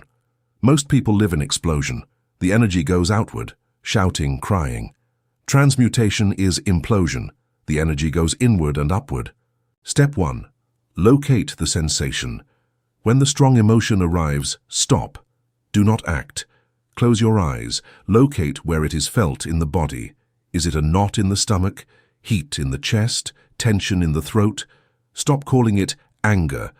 Remove the label. Look at it as what it is, pure energy vibrating, electrical current. Step 2. Hermetic containment. Visualize your body as an unbreakable glass vessel. Do not let the energy out. Do not repress it. Simply observe it spinning inside you like a whirlwind of fire enclosed in a bottle. Feel the pressure increase. Feel every cell vibrate. It is uncomfortable. The fire burns. Hold on. Step 3. The elevation, the elevator. Use your breath to move that ball of energy. Inhale deeply and imagine you bring that energy up from the stomach or genitals through the spine to the center of your brain. Visualize the dark fire, lead, rising and becoming golden or white light gold as it reaches the head. Step 4. The laser shot. Once the energy is in your head, projecting with intensity, project your desired image. See your goal. And exhale forcefully, imagining all that accumulated energy coming out through your third eye as a laser beam that hits the image of your desire and fills it with life. You are charging the hologram. You are giving it life with your own vital substance. Do this every time you feel an intense emotion. Become a predator of emotions. Instead of fearing bad days, wait for them eagerly. Because a bad day is a day with a lot of energy available to be stolen and used for your purpose. The heart as a magnetic transformer. All this process occurs under the supervision of the heart, not the romantic heart, but the heart as an electromagnetic generator. The magnetic field of the heart is 5,000 times more powerful than the brain's. The brain thinks electric. The heart attracts magnetic. To transmute, you have to feel the final result in the heart. Alchemy is the union of thought, image, and feeling, fuel. If you think, I am rich, but feel fear in the heart, the magnetic signal of fear wins. You have to use the alchemical fire to change the heart's resonance. Burn the fear until only certainty remains. The neutrality of power. A warning from the Codex. This energy is blind. It is like electricity. It does not care if you turn on a lamp or an electric chair. If you use your transmuted anger to wish ill on another, it will work. But remember Chapter 7. The universe is a room of mirrors. What you launch returns. If you use alchemical fire to destroy, you will burn yourself first because the fire is born in you. The wise alchemist uses fire to build. He uses anger against injustice to build justice. He never attacks people, he attacks conditions. People are puppets of their programs. They don't deserve your precious energy. Emotional vampirism. Protecting the Athanor. Now that you know your emotion is gold, you will understand why the system tries to steal it. News is designed to get anger and fear out of you. Social networks are designed to get envy and desire out of you. They are extraction machines. They want you to fire your emotional energy against the screen, so you stay empty and docile. The metaphysician practices imperturbability. It does not mean he doesn't feel. It means he doesn't react mechanically. You choose when and why you get emotional. If you see terrible news, you refuse to give it your fear. You keep the energy, transmute it, and use it to bless your own life or to really help, but not to worry. Protect your Athanor. Your emotional energy is your investment capital. Do not spend it on other people's dramas, on internet political arguments, or on trying to change people who do not want to change. Every gram is a brick. Chapter 7. The Labyrinth of Mirrors. You do not live in a world of solid objects and independent people. You live in a labyrinth of mirrors. Every person, every situation, every obstacle, and every stroke of luck is a perfectly polished mirror that returns an exact image of what you carry inside. Not what you say you carry, your pretty decrees, but what you truly carry, your subconscious vibration, your shadow, your hidden fears. If you do not understand the law of the mirror, you will spend your life fighting your own reflection. You will break your fists hitting the glass, believing you are fighting an enemy, when in reality you are only fighting a projected version of yourself. Welcome to the Room of Truth. Here there are no victims, there are only creators facing their own creation. The mechanics of the echo. The universe is neutral. To understand karma and cause and effect, you must first strip these concepts of all religious morality. Karma is not an old man with a white beard noting your sins to punish you. Karma is not divine revenge. Karma is physics. It is Newton's third law applied to metaphysics. To every action there is an equal and opposite reaction. Imagine you are in a giant canyon. If you shout, "I hate you," the echo returns, "I hate you." Is the canyon evil? Is the canyon punishing you for having anger? No. The canyon is neutral. It is a bounce mechanism. If you shout, "I love you," the echo returns, "I love you." The universe is that canyon. It is an impersonal system of automatic response. It does not care about you as a person, your ego. It cares about your signal. If you emit a signal of fear, even if you disguise it as prudence, the universe returns situations that justify that fear. If you emit a signal of scarcity, even if you disguise it as saving, the universe returns situations that take away the little you have. Injustice is an optical illusion. When you say this is unjust, what you are saying is, I do not remember when I emitted the cause of this effect. You have forgotten the original cry, but the echo has just reached you. The Codex teaches us to stop judging the echo and start changing the voice. The other does not exist. Everyone is you. Here we enter one of the most profound and disturbing teachings of forbidden metaphysics, a teaching that, if you truly understand it, will change all your relationships forever. The other does not exist. There are no others in your reality. There are only projections of yourself. Neville Goddard called it, everyone is you pushed out. The people in your life do not have free will in your reality. They are actors hired by your hidden scribe to represent the script you wrote. If you, deep in your subconscious basement, believe that I am not worthy of love, your partner has no choice. They must treat you with coldness, or deceive you, or abandon you. They do not do it because they are a bad person. They do it because your vibration forces them to act that way to confirm your belief. They are an actor, faithful to your script of unworthiness. If you believe that people are abusive, you will meet tyrant bosses and friends. They are fulfilling your prophecy. They are mirrors of your own lack of boundaries and your own fear. That is why changing partners, cities, or jobs is useless if you do not change yourself. If you break the mirror because you don't like your face and you buy another mirror, you will see the same ugly face in the new mirror. You will find the same boss with another name, the same toxic partner with another body. The pattern repeats, samsara, until the projector changes the movie. This truth is painful because it kills the ego of the victim. You can no longer say, he hurt me. You have to say, I hurt myself through him. I gave him the script to hurt me. The tyranny of reaction, the infinite loop. Why is it so hard to leave the labyrinth? Because we fall into the trap of reaction. The cycle works like this. Internal cause. You have a subconscious fear of poverty. External effect, mirror. An unexpected bill arrives or you lose a client. Reaction, the error. You see the effect, you get scared, you get angry and shout, I am poor, what a misfortune. Recharge. By reacting with emotion, you are emitting the same signal of poverty again. You are shouting into the canyon once more. New effect. The universe receives your new signal and sends you more poverty tomorrow. Most people live trapped in this negative feedback loop until they die. They react to the mirror, and by reacting, they create more of the same. The mirror makes a face at them, they make a face at the mirror, and the mirror returns an even worse grimace. It is infinite.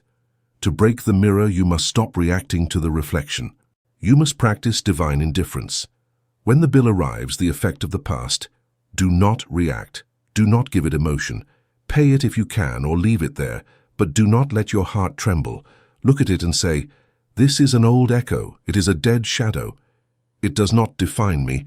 My current reality is wealth. If you manage not to react to the bad reflection, you cut the cycle. You stop feeding the echo, and the sound eventually dies. The mirror delay, the test of faith. As we saw in previous chapters, matter is dense, there is a time lag. When you look in a physical mirror, the reflection is instant.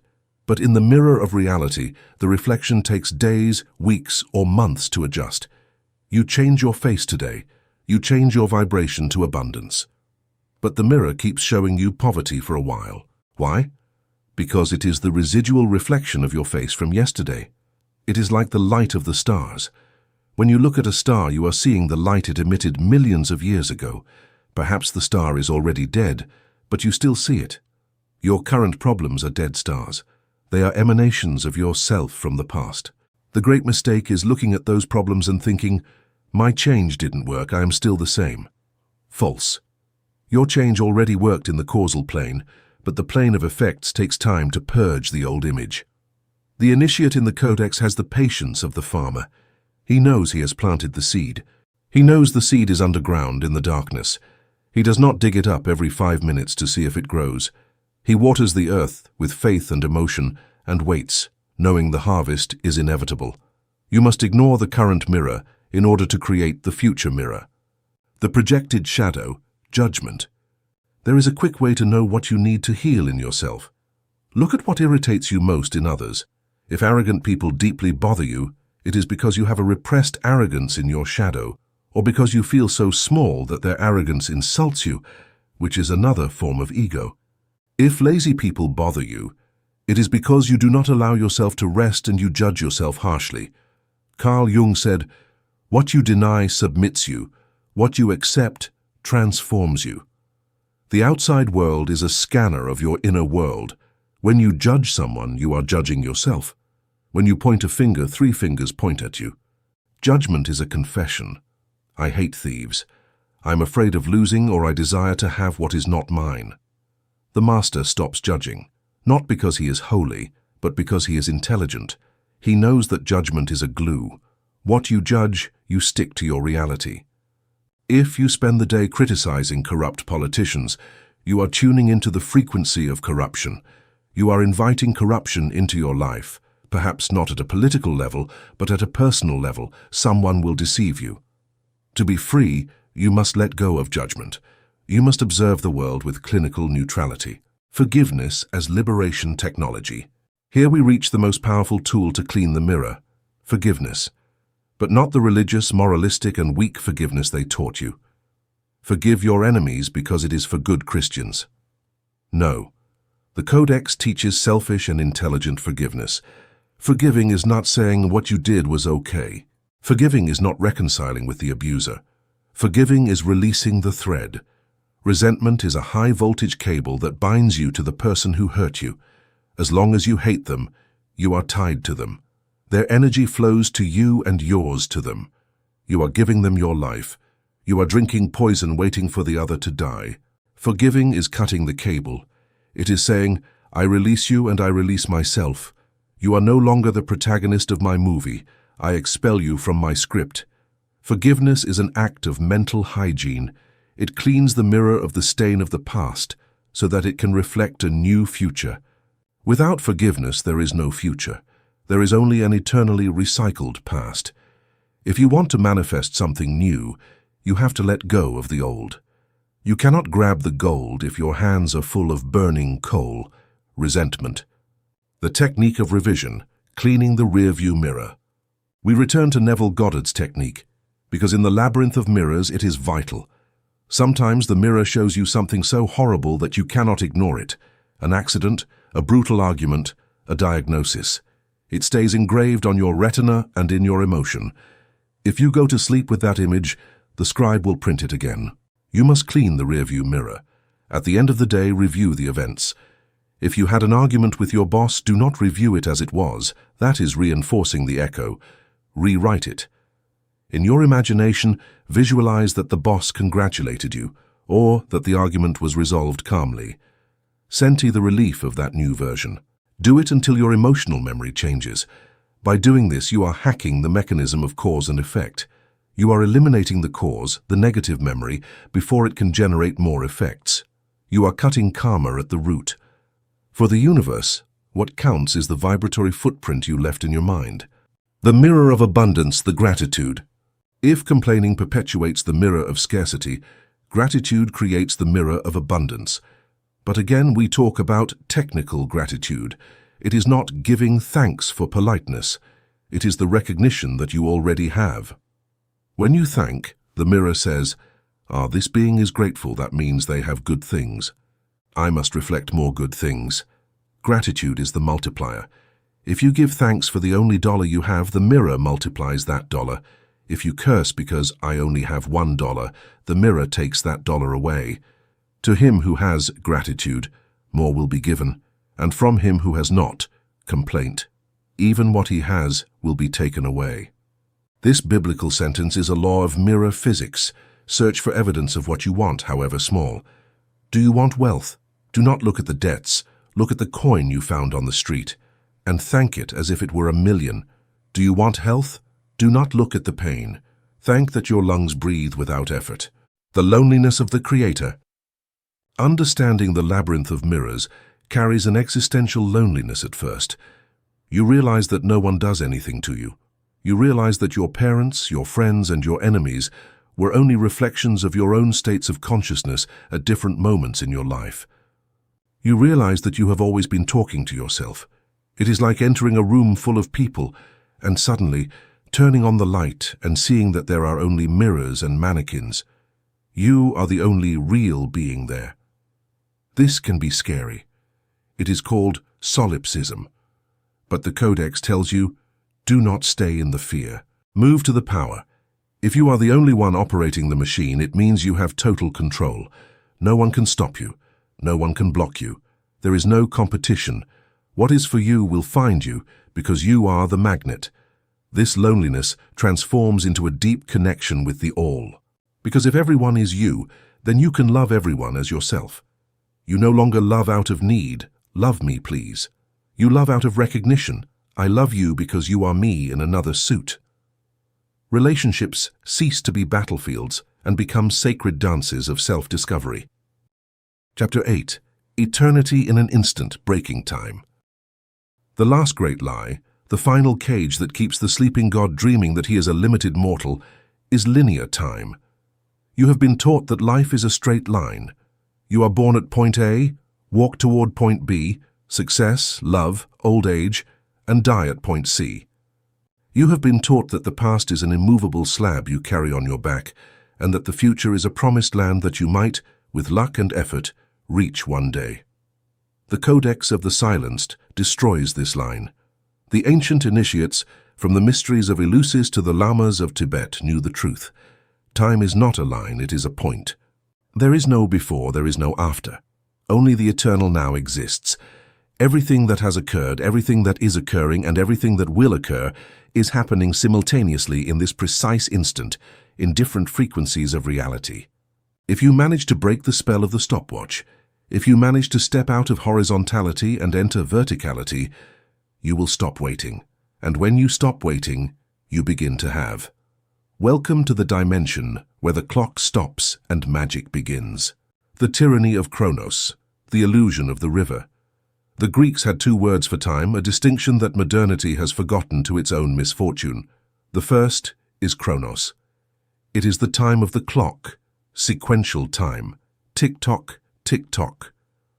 It is the time that kills you. It is the time that ages you. It is the time of waiting. Chronos is the god who devoured his own children, and that is exactly what linear time does to you. It devours your moments, turning them into ashes of the past before you can savor them. In the world of Chronos, manifestation is slow. You have to plant, wait, water, wait, grow, wait.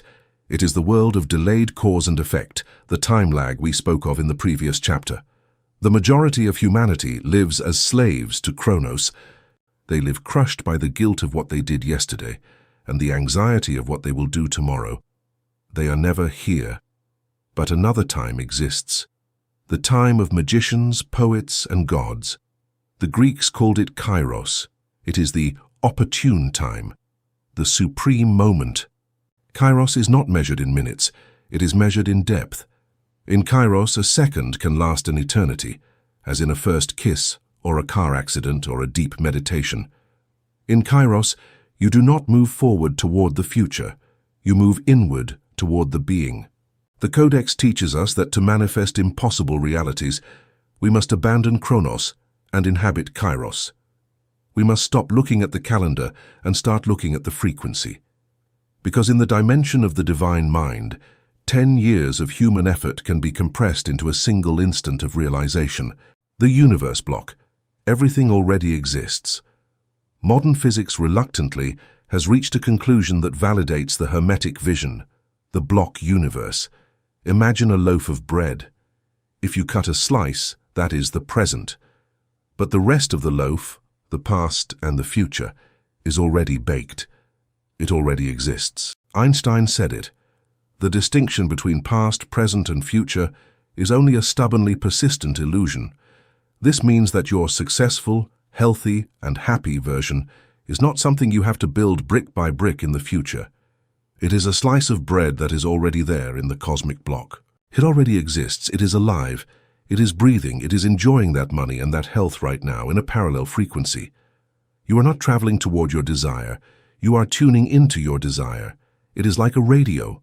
All stations, 90.0 FM, 100.0 FM, 105.0 FM, are broadcasting at the same time in the same space. If you are listening to the sad music of 90.0, your current reality, you do not have to build station 105.0, your desired reality.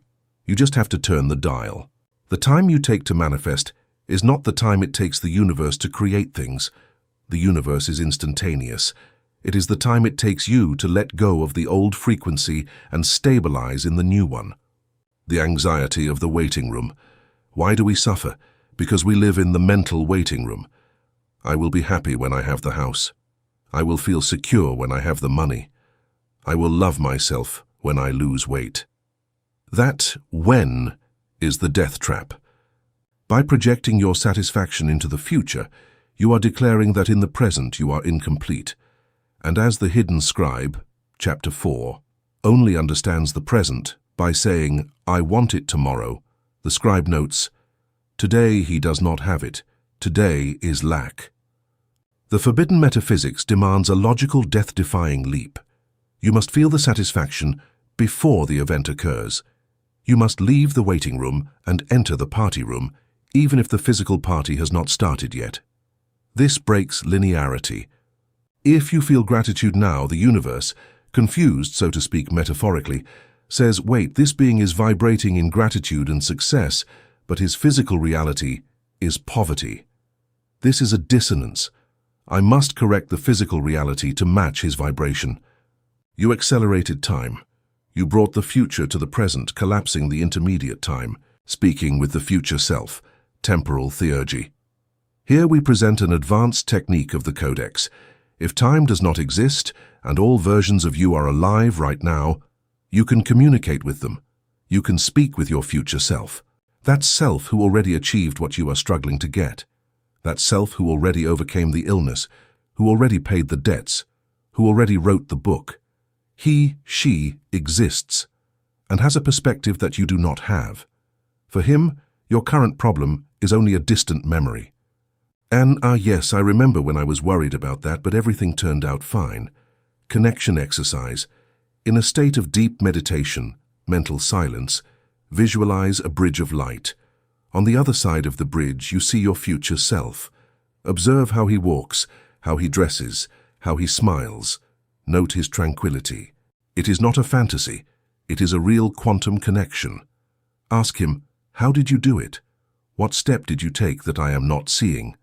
And then, be quiet and listen. Often the answer will not come in words, but in a feeling of certainty, in a sudden idea, or in an inexplicable peace.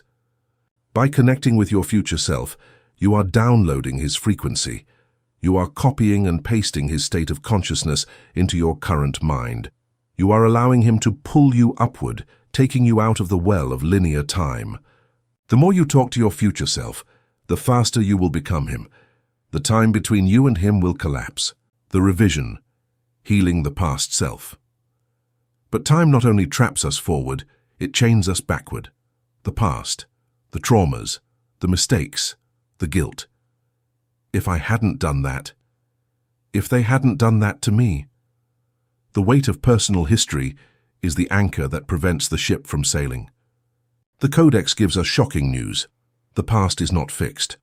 The past as it exists today in your mind is only a memory trace, It is a neural circuit that you fire over and over again. Every time you remember a traumatic event, you are recreating it chemically in your body. You are bringing it to the now. For your hidden scribe, the abuse of 20 years ago is happening today because you are feeling it today. The technique of revision, briefly mentioned before but deepened here, is the tool to travel back and change the cause. If you change the cause, the effect, your present, must change. Mentally travel to the moment of trauma. Do not relive it as a victim. Enter as a film director. You have the power to edit the scene. If someone shouted at you, imagine they whispered words of love, or imagine that you turned around and left with dignity, or imagine that person never existed in that scene. Repeat the new scene in a loop. Give it color, sound, and emotion. Do it until the new scene feels more real than the old one. The skeptics will say, "You are deceiving yourself. That didn't happen." The initiate responds, "Everything is mind. If I change the image in my mind, I change the vibration in my body.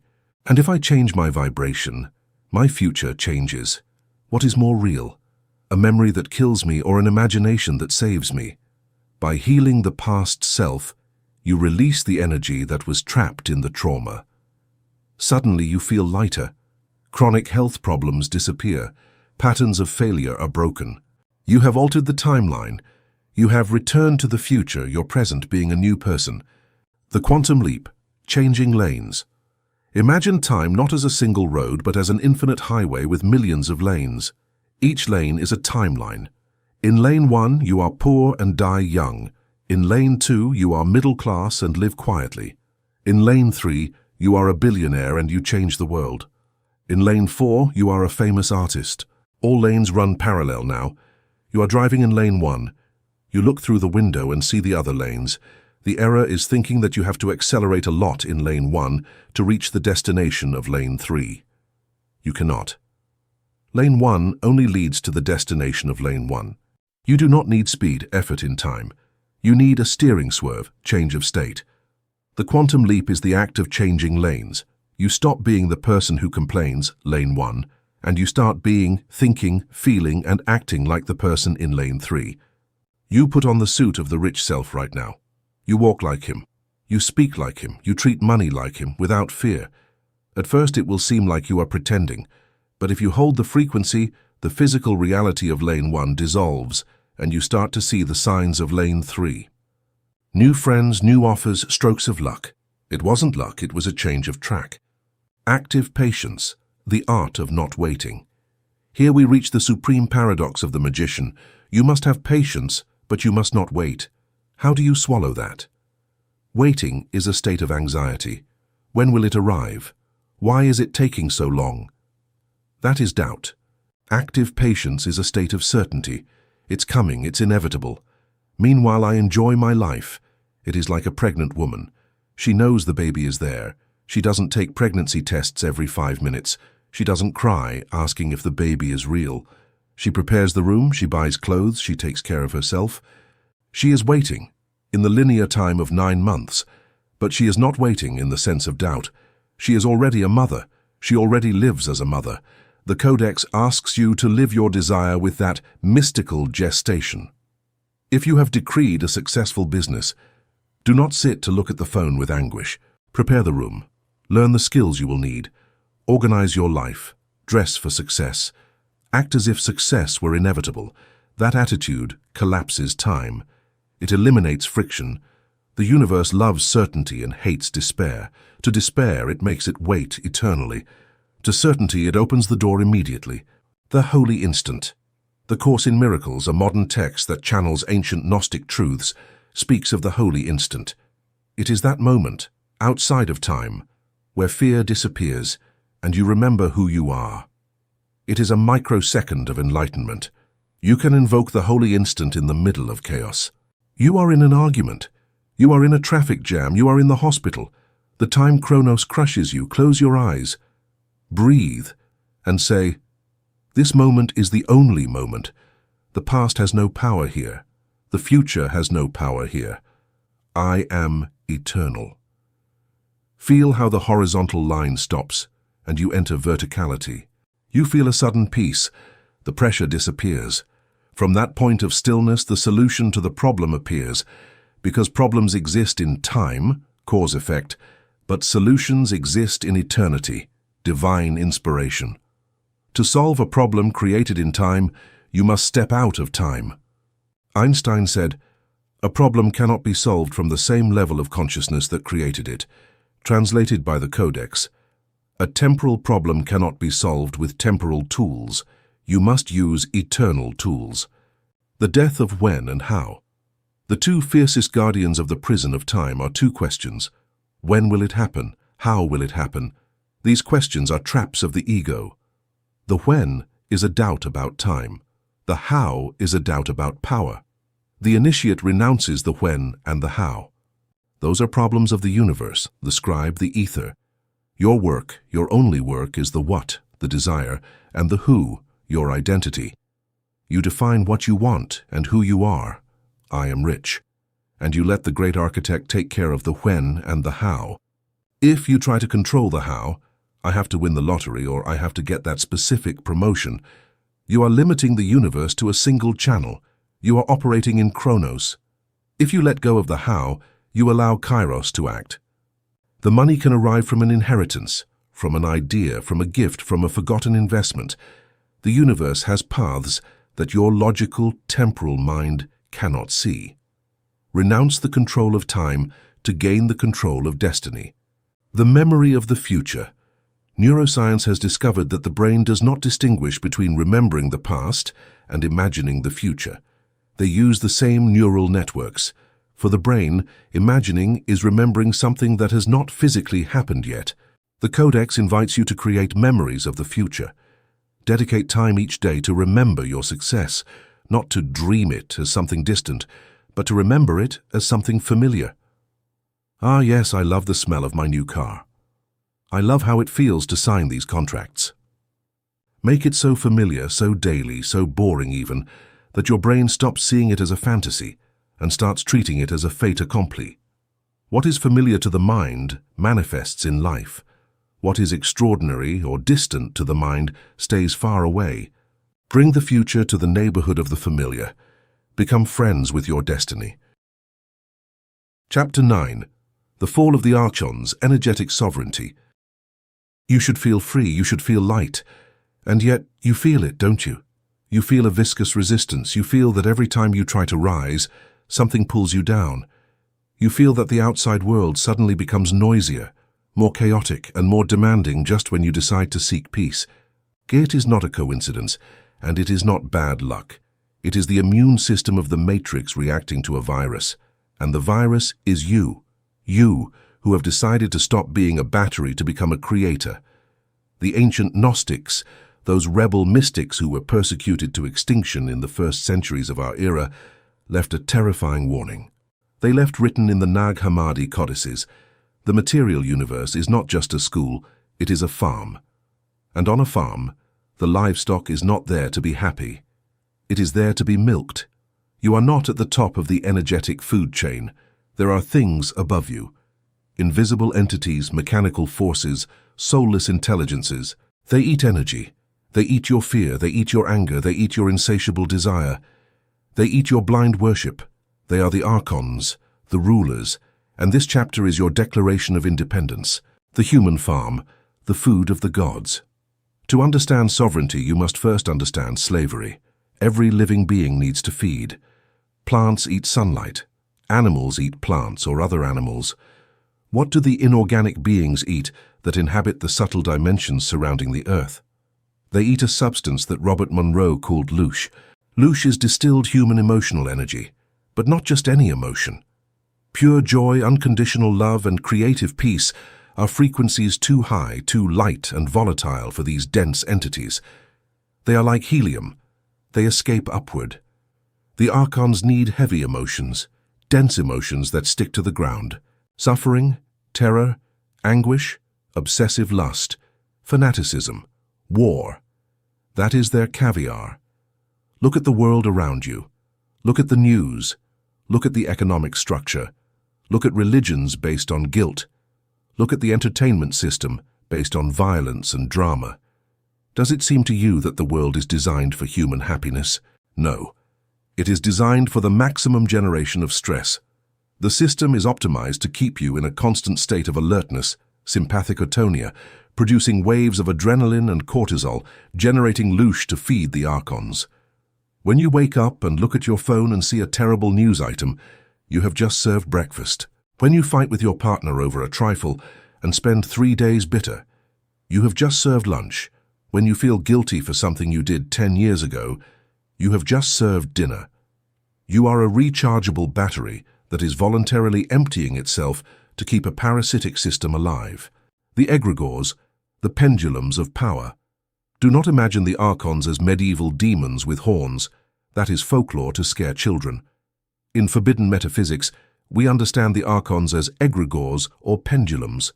An egregore is a collective thought form that has taken on a life of its own.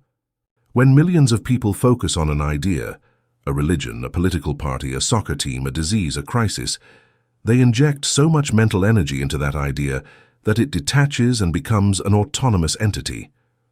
That entity, the egregore, has only one instinct: to survive. And to survive, it needs more energy, it needs more attention. The soccer egregore needs you to scream, to cry, to fight with the fan of the other team. It doesn't care who wins, it cares about the energy of the conflict. The political egregore needs you to hate the other side. It feeds on your indignation. The disease egregore needs you to fear contagion, to talk about symptoms, to obsess. These pendulums swing over humanity, hypnotizing us so that we hand over our power to them. They tell you, if you don't worry about this, you are irresponsible. If you don't fight for this cause, you are a bad person. They manipulate you morally so that you connect to the extraction cable. Energetic sovereignty begins when you realize that no side is your friend. All sides want your energy. The only legitimate side is your own consciousness. The predator of the mind, the internal dialogue. The Toltec shamans in the lineage of Carlos Castaneda spoke of the flyer or the predator.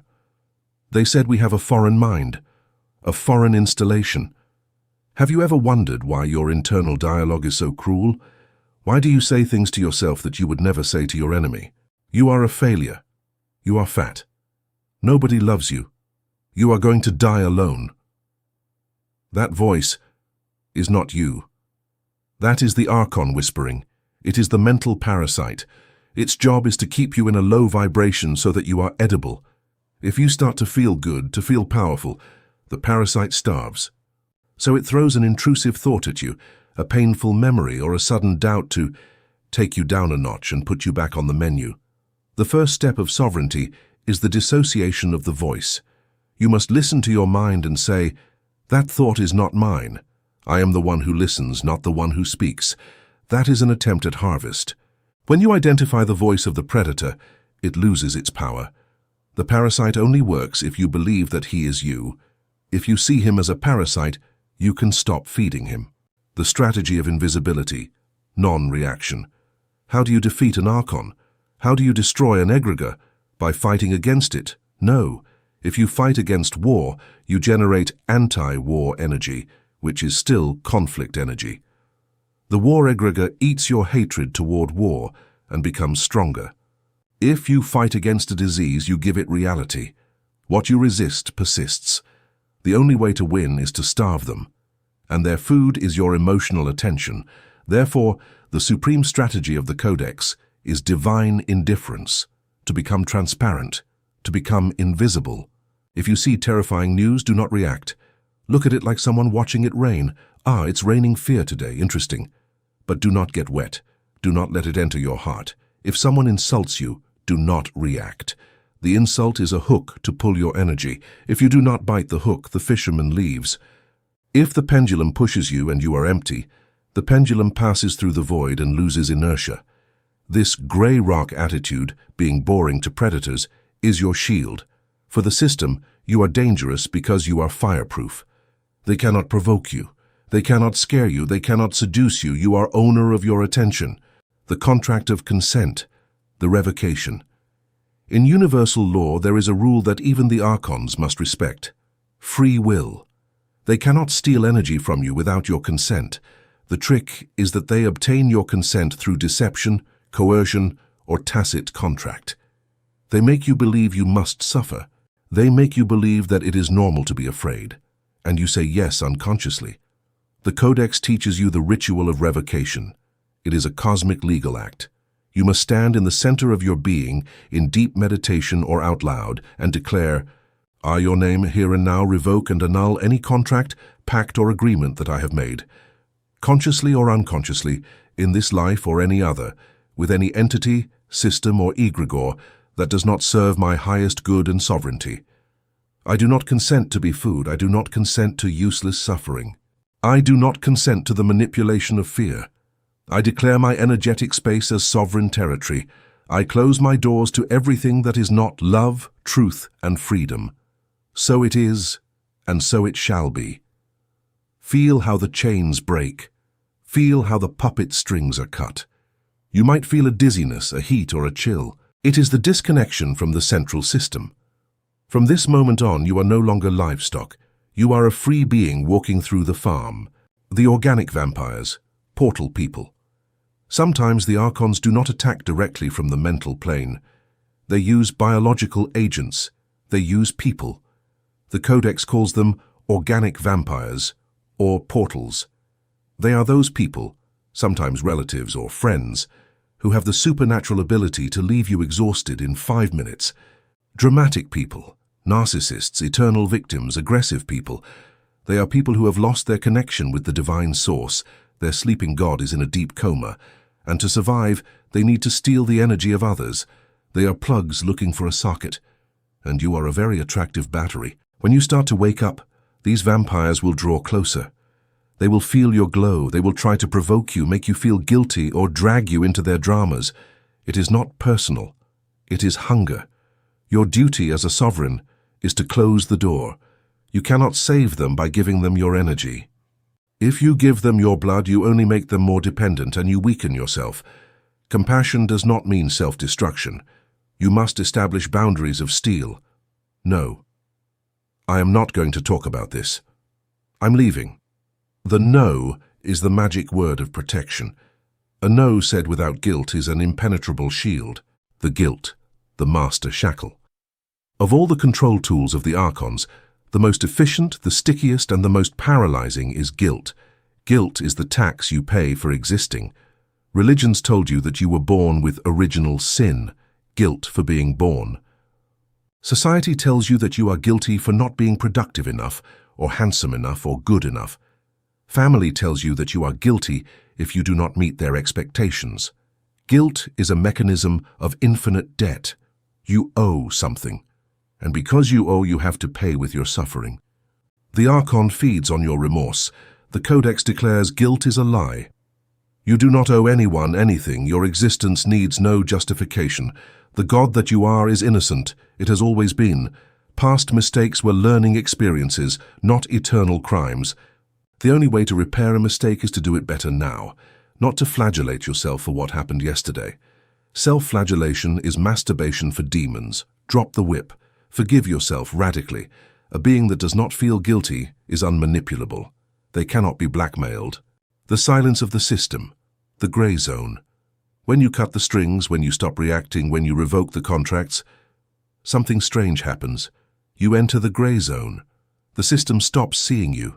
You become, metaphysically speaking, invisible to the matrix. Your problems decrease drastically. The drama disappears. The vampires move away looking for easier prey. But it can also feel like a void. You no longer have the rush of the adrenaline of conflict. You no longer have the validation of the herd. You are alone in your sovereignty. It is the silence of the desert. Many cannot stand this silence and run back to the noise of the system, back to fighting on the internet or seeking toxic relationships because they are addicted to louche. The initiate learns to love this silence. It is in this void where you can truly start to create, without interference, without energetic taxes. It is here where your manifestation becomes pure and fast, because all your energy goes to your desire, not to feeding the prison guards. The temptation of the Savior. One last trap of the Archons for the awakened, the Messiah complex. When you discover this, you want to wake everyone up. You want to run to your mother, your brother, or your friend and say, "Wake up, you are slaves, look at the Codex." and they will look at you like you are crazy. And you will suffer, and your suffering will feed the Archon. Understand this. You cannot wake up someone who wants to keep sleeping. Sleep is comfortable. The matrix is seductive. The steak tastes good.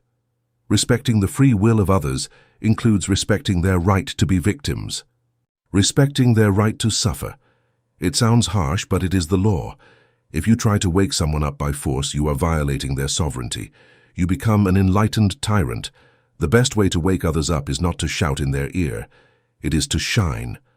Be so free, so happy, so abundant, and so sovereign that they look at you and ask, "What are you taking? I want some of that." Preach with your life, not with your mouth. Be the lighthouse, not the tugboat. The lighthouse doesn't run after ships. It stays still and shines. The ships that seek light will come. The guardian of the threshold, the fear of freedom. Finally, the last Archon is not outside. It is on the threshold of your own mind. It is the fear of freedom. Being sovereign brings vertigo.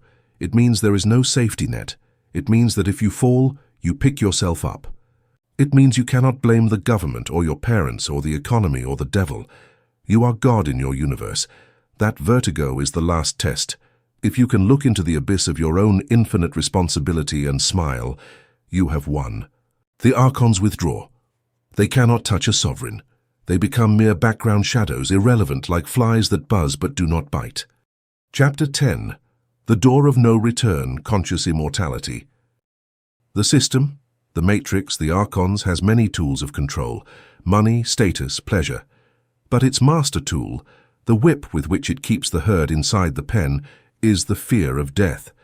They tell you that death is the end, that it is annihilation, or even worse, that it is a judgment where an external God will decide your fate. They tell you, behave, pay your taxes, do not rebel, and perhaps you will have a good death. The fear of non-existence is the shackle that prevents you from living with audacity. The Codex of the Silenced destroys this fear today. Death is not a system error. It is not a medical tragedy. It is not an end. Death is a transition technology. It is the door of no return. And what awaits you on the other side does not depend on luck or mercy. It depends on your level of consciousness. If you die as a sleeping slave, you will be recycled. If you die as an awakened sovereign, you will be free. Welcome to the last lesson. We are going to learn how to die so that we can begin to live. The diving suit and the ocean. Let us start with the obvious, what medical science sees but does not understand. Your body is not you. Your body is a biological suit, a diving suit of flesh and bone designed to operate in the density of the third dimension. Gravity is heavy. Matter is dense. You need a robust vehicle to navigate here.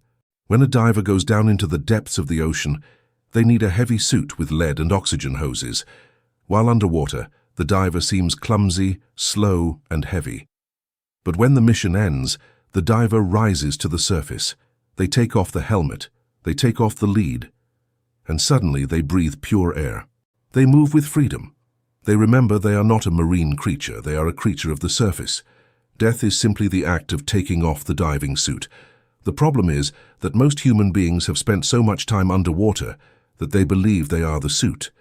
They believe that when the suit rusts, they will cease to exist. They cry for the suit. They spend fortunes trying to patch the suit. The initiate in the Codex practices radical disidentification. They look at their hand and say, "This is my tool, not my being." They look at their face in the mirror and say, "This is my mask, not my face." They know that the sleeping god is the occupant. The occupant is indestructible. Energy is neither created nor destroyed. Consciousness is energy in its purest state. Therefore, you are eternal by physical law. You cannot die even if you wanted to. You can only transform. The bardo, the transit zone. What exactly happens when the heart stops and the brain shuts down?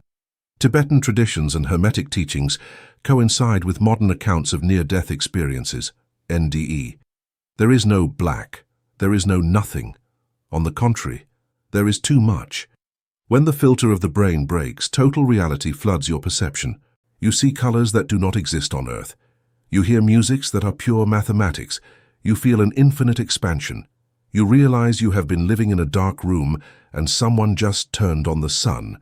This intermediate state is called the bardo. It is a zone of psychic transit. And here is where the destiny of your soul is played.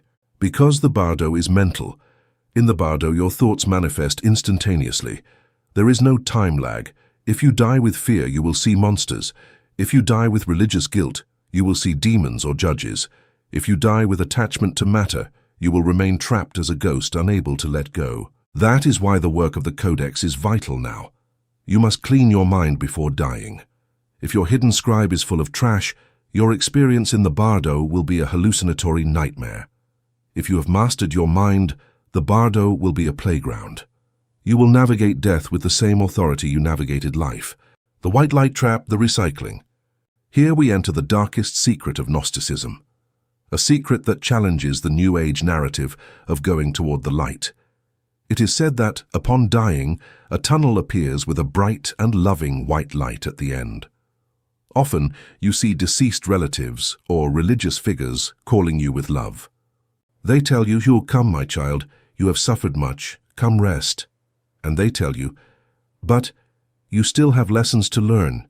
You made mistakes. You must return to Earth to correct them. You must reincarnate to pay your karma." The Codex warns you, it is a trap. It is the machinery of the Archons.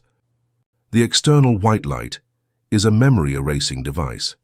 It is the fishing net to capture souls and return them to the farm. They convince you through guilt, you must learn more, or attachment, return to your family, so that you voluntarily accept another contract of slavery. They make you sign to return to a new body, with your memory erased, to start the cycle of suffering and louche production all over again. This is samsara, the hamster wheel. The awakened sovereign does not go toward the external light. Why? Because he knows that he is the light. He does not need to look outside for what he carries within. When the projection of light appears, the sovereign stops. He is not afraid, but he does not obey. He recognizes they are holographic projections of the matrix. He says, "No, I do not consent. I no longer need to learn through suffering. I am a divine and free being." What does he do then? He turns inward, or he looks toward the black universe, the fertile void, the true freedom of the stars. Instead of being recycled, he becomes a free traveler of the cosmos. He recovers his total memory. He recovers his full power. He graduates from the human school, building the light body Merkaba. To achieve this feat, to resist the magnetic pull of unconscious reincarnation, you need something more than intention. You need a vehicle. In Taoist and Western alchemy, it is called the light body, the diamond body, or the Merkaba. This body is not given to you for free at birth. You have to build it. It is built with accumulated consciousness. Every time you became conscious of yourself in life, you added a brick to that body. Every time you did not react mechanically, every time you observed your thoughts, every time you remembered, "I am," you strengthened your immortal vehicle. Most people, the living dead, the zombies of the system, do not have a formed light body. They have barely a vapor. When they die, their consciousness dissipates like smoke in the wind, and they are easily absorbed by the recycling system. They do not have specific weight to resist. The initiate works all their life to crystallize their soul, to have a consciousness so dense, so compact, and so lucid that it can cross through death without losing the memory of who they are. Gurdjieff said, "Man has no soul. He has to earn it." He referred to this, you must crystallize it through inner work. The daily death, the dress rehearsal. How do we prepare for the great moment? By dying a little every day. The Sufis have a saying, "Die before you die." This does not mean suicide. It means detachment. Every night when you go to sleep, you have an opportunity to rehearse death. Sleep is the little brother of death. When you lie down, practice letting go of everything. Let go of your roles. I am no longer the boss, nor the father, nor the husband. Let go of your possessions. Nothing in this house is mine. Let go of your body.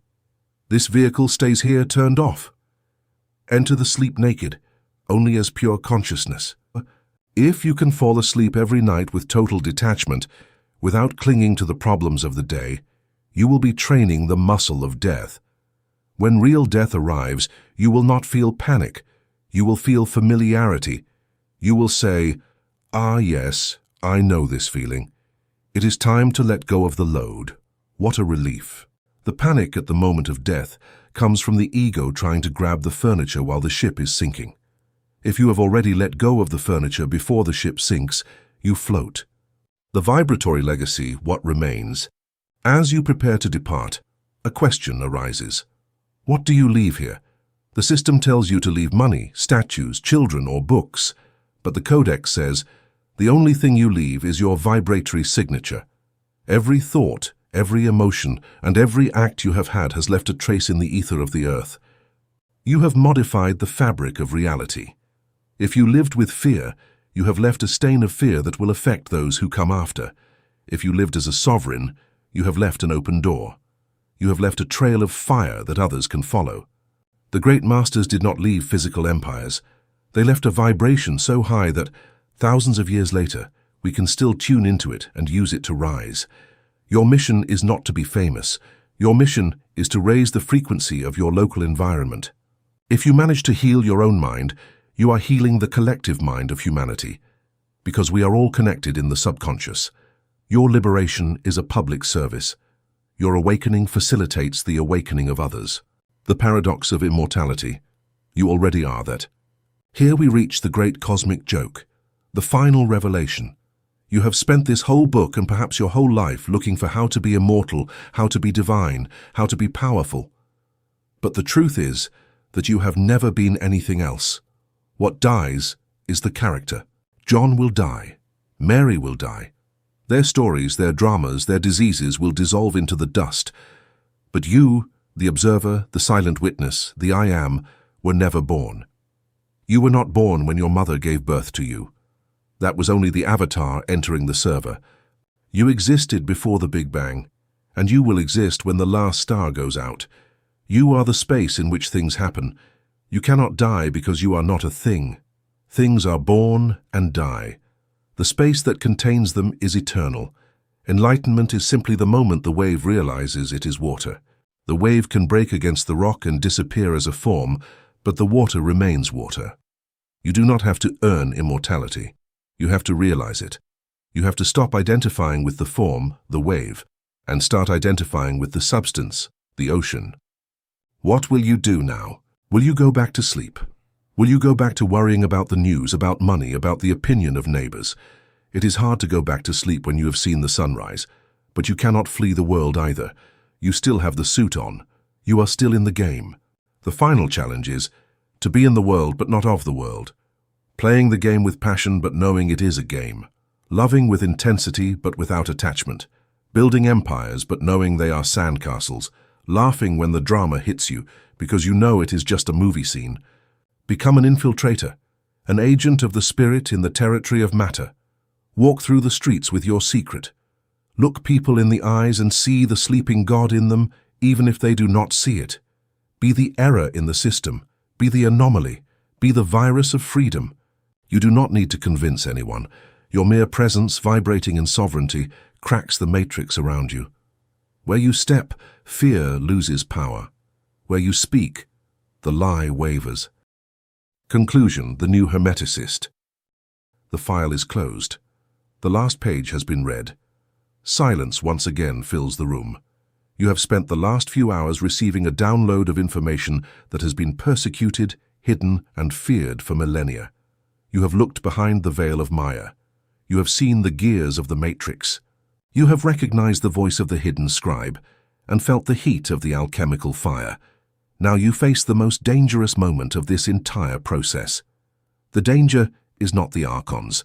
The danger is not karma. The danger is you. The danger is that you turn off this audio, take off your headphones and say, "How interesting." The danger is that you then return to your life as an automaton, complaining about traffic, fearing the news and begging for love. If you do that, you will have committed the cardinal sin of Gnosticism, intellectual gluttony. You have eaten the fruit of knowledge, but you have not digested it. To know and not to do is worse than not knowing, because now you no longer have the excuse of ignorance. Now, if you continue to be a slave, it is because you have chosen to be one with your eyes wide open. Ignorance was a cage with the door closed. Knowledge has opened the door. But if you stay inside the cage because you are afraid to fly, that is your condemnation. The profile of the new Hermeticist. What do we expect from you? What does it mean to be an initiate in the 21st century? We do not ask you to retreat to a cave in the Himalayas. We do not ask you to dress in strange robes or speak in riddles. The new Hermeticist is an infiltrated agent. You are a spy for consciousness in enemy territory. On the outside, you look normal. You go to work, you pay your bills, you wear common clothes, you use technology, you laugh and you cry. No one, looking at you, would suspect that you carry an entire universe inside your skull. But on the inside you are an operator of high magic. While others react with panic to economic crises, you observe with divine indifference, knowing that your provision does not come from the government, but from your mental decree. While others fight on social networks feeding the egregores of hate, you remain silent, saving your energy to build your empire. While others fall ill with fear, you transmute emotion into vibrant health. You are in the world, but you are not of the world. That is mastery. It is easy to be a saint in a monastery. The difficult thing, the true trial by fire, is to be a god in the middle of a traffic jam on a Monday morning. That is where the new Hermeticist is forged. The code of silence, your shield. There is one final rule that you must engrave in your heart, the supreme axiom of the alchemists: to know, to will, to dare, and to keep silent. Of the four, the most important now is to keep silent. Do not go out from here trying to evangelize your friends. Do not try to save your family by explaining that they live in a simulation. They will take you for a fool. They will attack you. And worst of all, they will drain your battery. Remember what we learned about the Archons and organic vampires. The system hates the awakened. If you put on a neon sign that says, "I am awake," the system will send its agents, critics, skeptics, problems, to turn you off. Be wise as the serpent and gentle as the dove. Work in the shadows. Let your results speak for you. When, in 6 months or a year, your life has been magically transformed. When you have that radiant health, that inexplicable wealth, that unshakable peace, people will come to you. They will ask you in whispers, "What did you do? What is your secret?" Only then, and only to those who ask with sincerity, can you hand them a key. Not before. Do not throw pearls before swine, or they will turn and tear you to pieces. Your power resides in your secret. The daily battle, the discipline of the bow. Do not believe that the work is finished. The work has just begun. The inertia of your old life is strong. The hidden scribe, your subconscious, has decades of negative programming. It will not give up without a fight. Tomorrow the system will test you. You will have an unexpected problem, an argument. In that moment, the universe will be asking you a silent question. Are you truly who you say you are, or were you just playing? If you react with fear, you have failed the test. If you react with unconscious anger, you have failed the test. If you blame another, you have failed the test. The new Hermeticist sees every problem as a weight in the gym. A 50-kilo weight of financial problem. Excellent. I am going to use it to strengthen my muscle of relentless certainty. A weight of romantic betrayal. Perfect. I will use it to strengthen my muscle of forgiveness and sovereignty. You do not run from resistance. You use it to rise. Every day is a training session. If you fall, and you will fall, do not lash yourself. Guilt is food for the Archons. Get up, shake off the dust, laugh at your fall, and keep walking. Excessive seriousness is a trap of the ego. The god that you are is a child playing at creating worlds. Play with joy. The renunciation of victimhood, the price of the crown. To put on the crown of the Creator, you must take off the rags of the victim. You cannot wear both garments at the same time. You cannot say, "I am God," and at the same time say, "Poor me, look what they did to me." You have to choose. And you have to choose now. Renouncing victimhood is painful. It means you can no longer complain. It means you can no longer seek compassion from others by telling them your misfortunes. It means you assume radical responsibility for every atom of your existence. If you are alone, you created it. If you are broke, you created it. If you are sick, you created it. This sounds cruel to the ego, but it is the greatest news of liberation for the spirit. Because if you created it, It means that you can uncreate it. If it were the government's fault, you would be screwed. But because it is your fault, your cause, you have total control. Bless your responsibility because in it lives your freedom. The legacy, becoming a node of light. Finally, understand that this is not just about you. It is not just about getting the new car, the big house, or the ideal partner. Those are toys to entertain the avatar while it awakens. The true purpose of the new Hermeticist is to heal the web. Humanity is a shared neural network. We are all connected by the collective subconscious. Right now, the web is dark. It is full of fear, pain, and confusion. Every time you turn on your light, every time you choose love over fear, certainty over doubt, sovereignty over slavery, you are turning on a node in the web. You are purifying the water of the ocean where we all swim. Your awakening facilitates the awakening of your child, of your neighbor, of your enemy. You do not need to preach to them. Your vibration does the work. You are a high-frequency antenna in a low-frequency world. Just by existing in a state of grace, you are saving the world. That is the great work. That is the philosopher's stone. To turn the lead of human consciousness into the gold of the divine spirit. Farewell and sending. The codex of the silenced has been delivered. You are no longer innocent. You are no longer ignorant.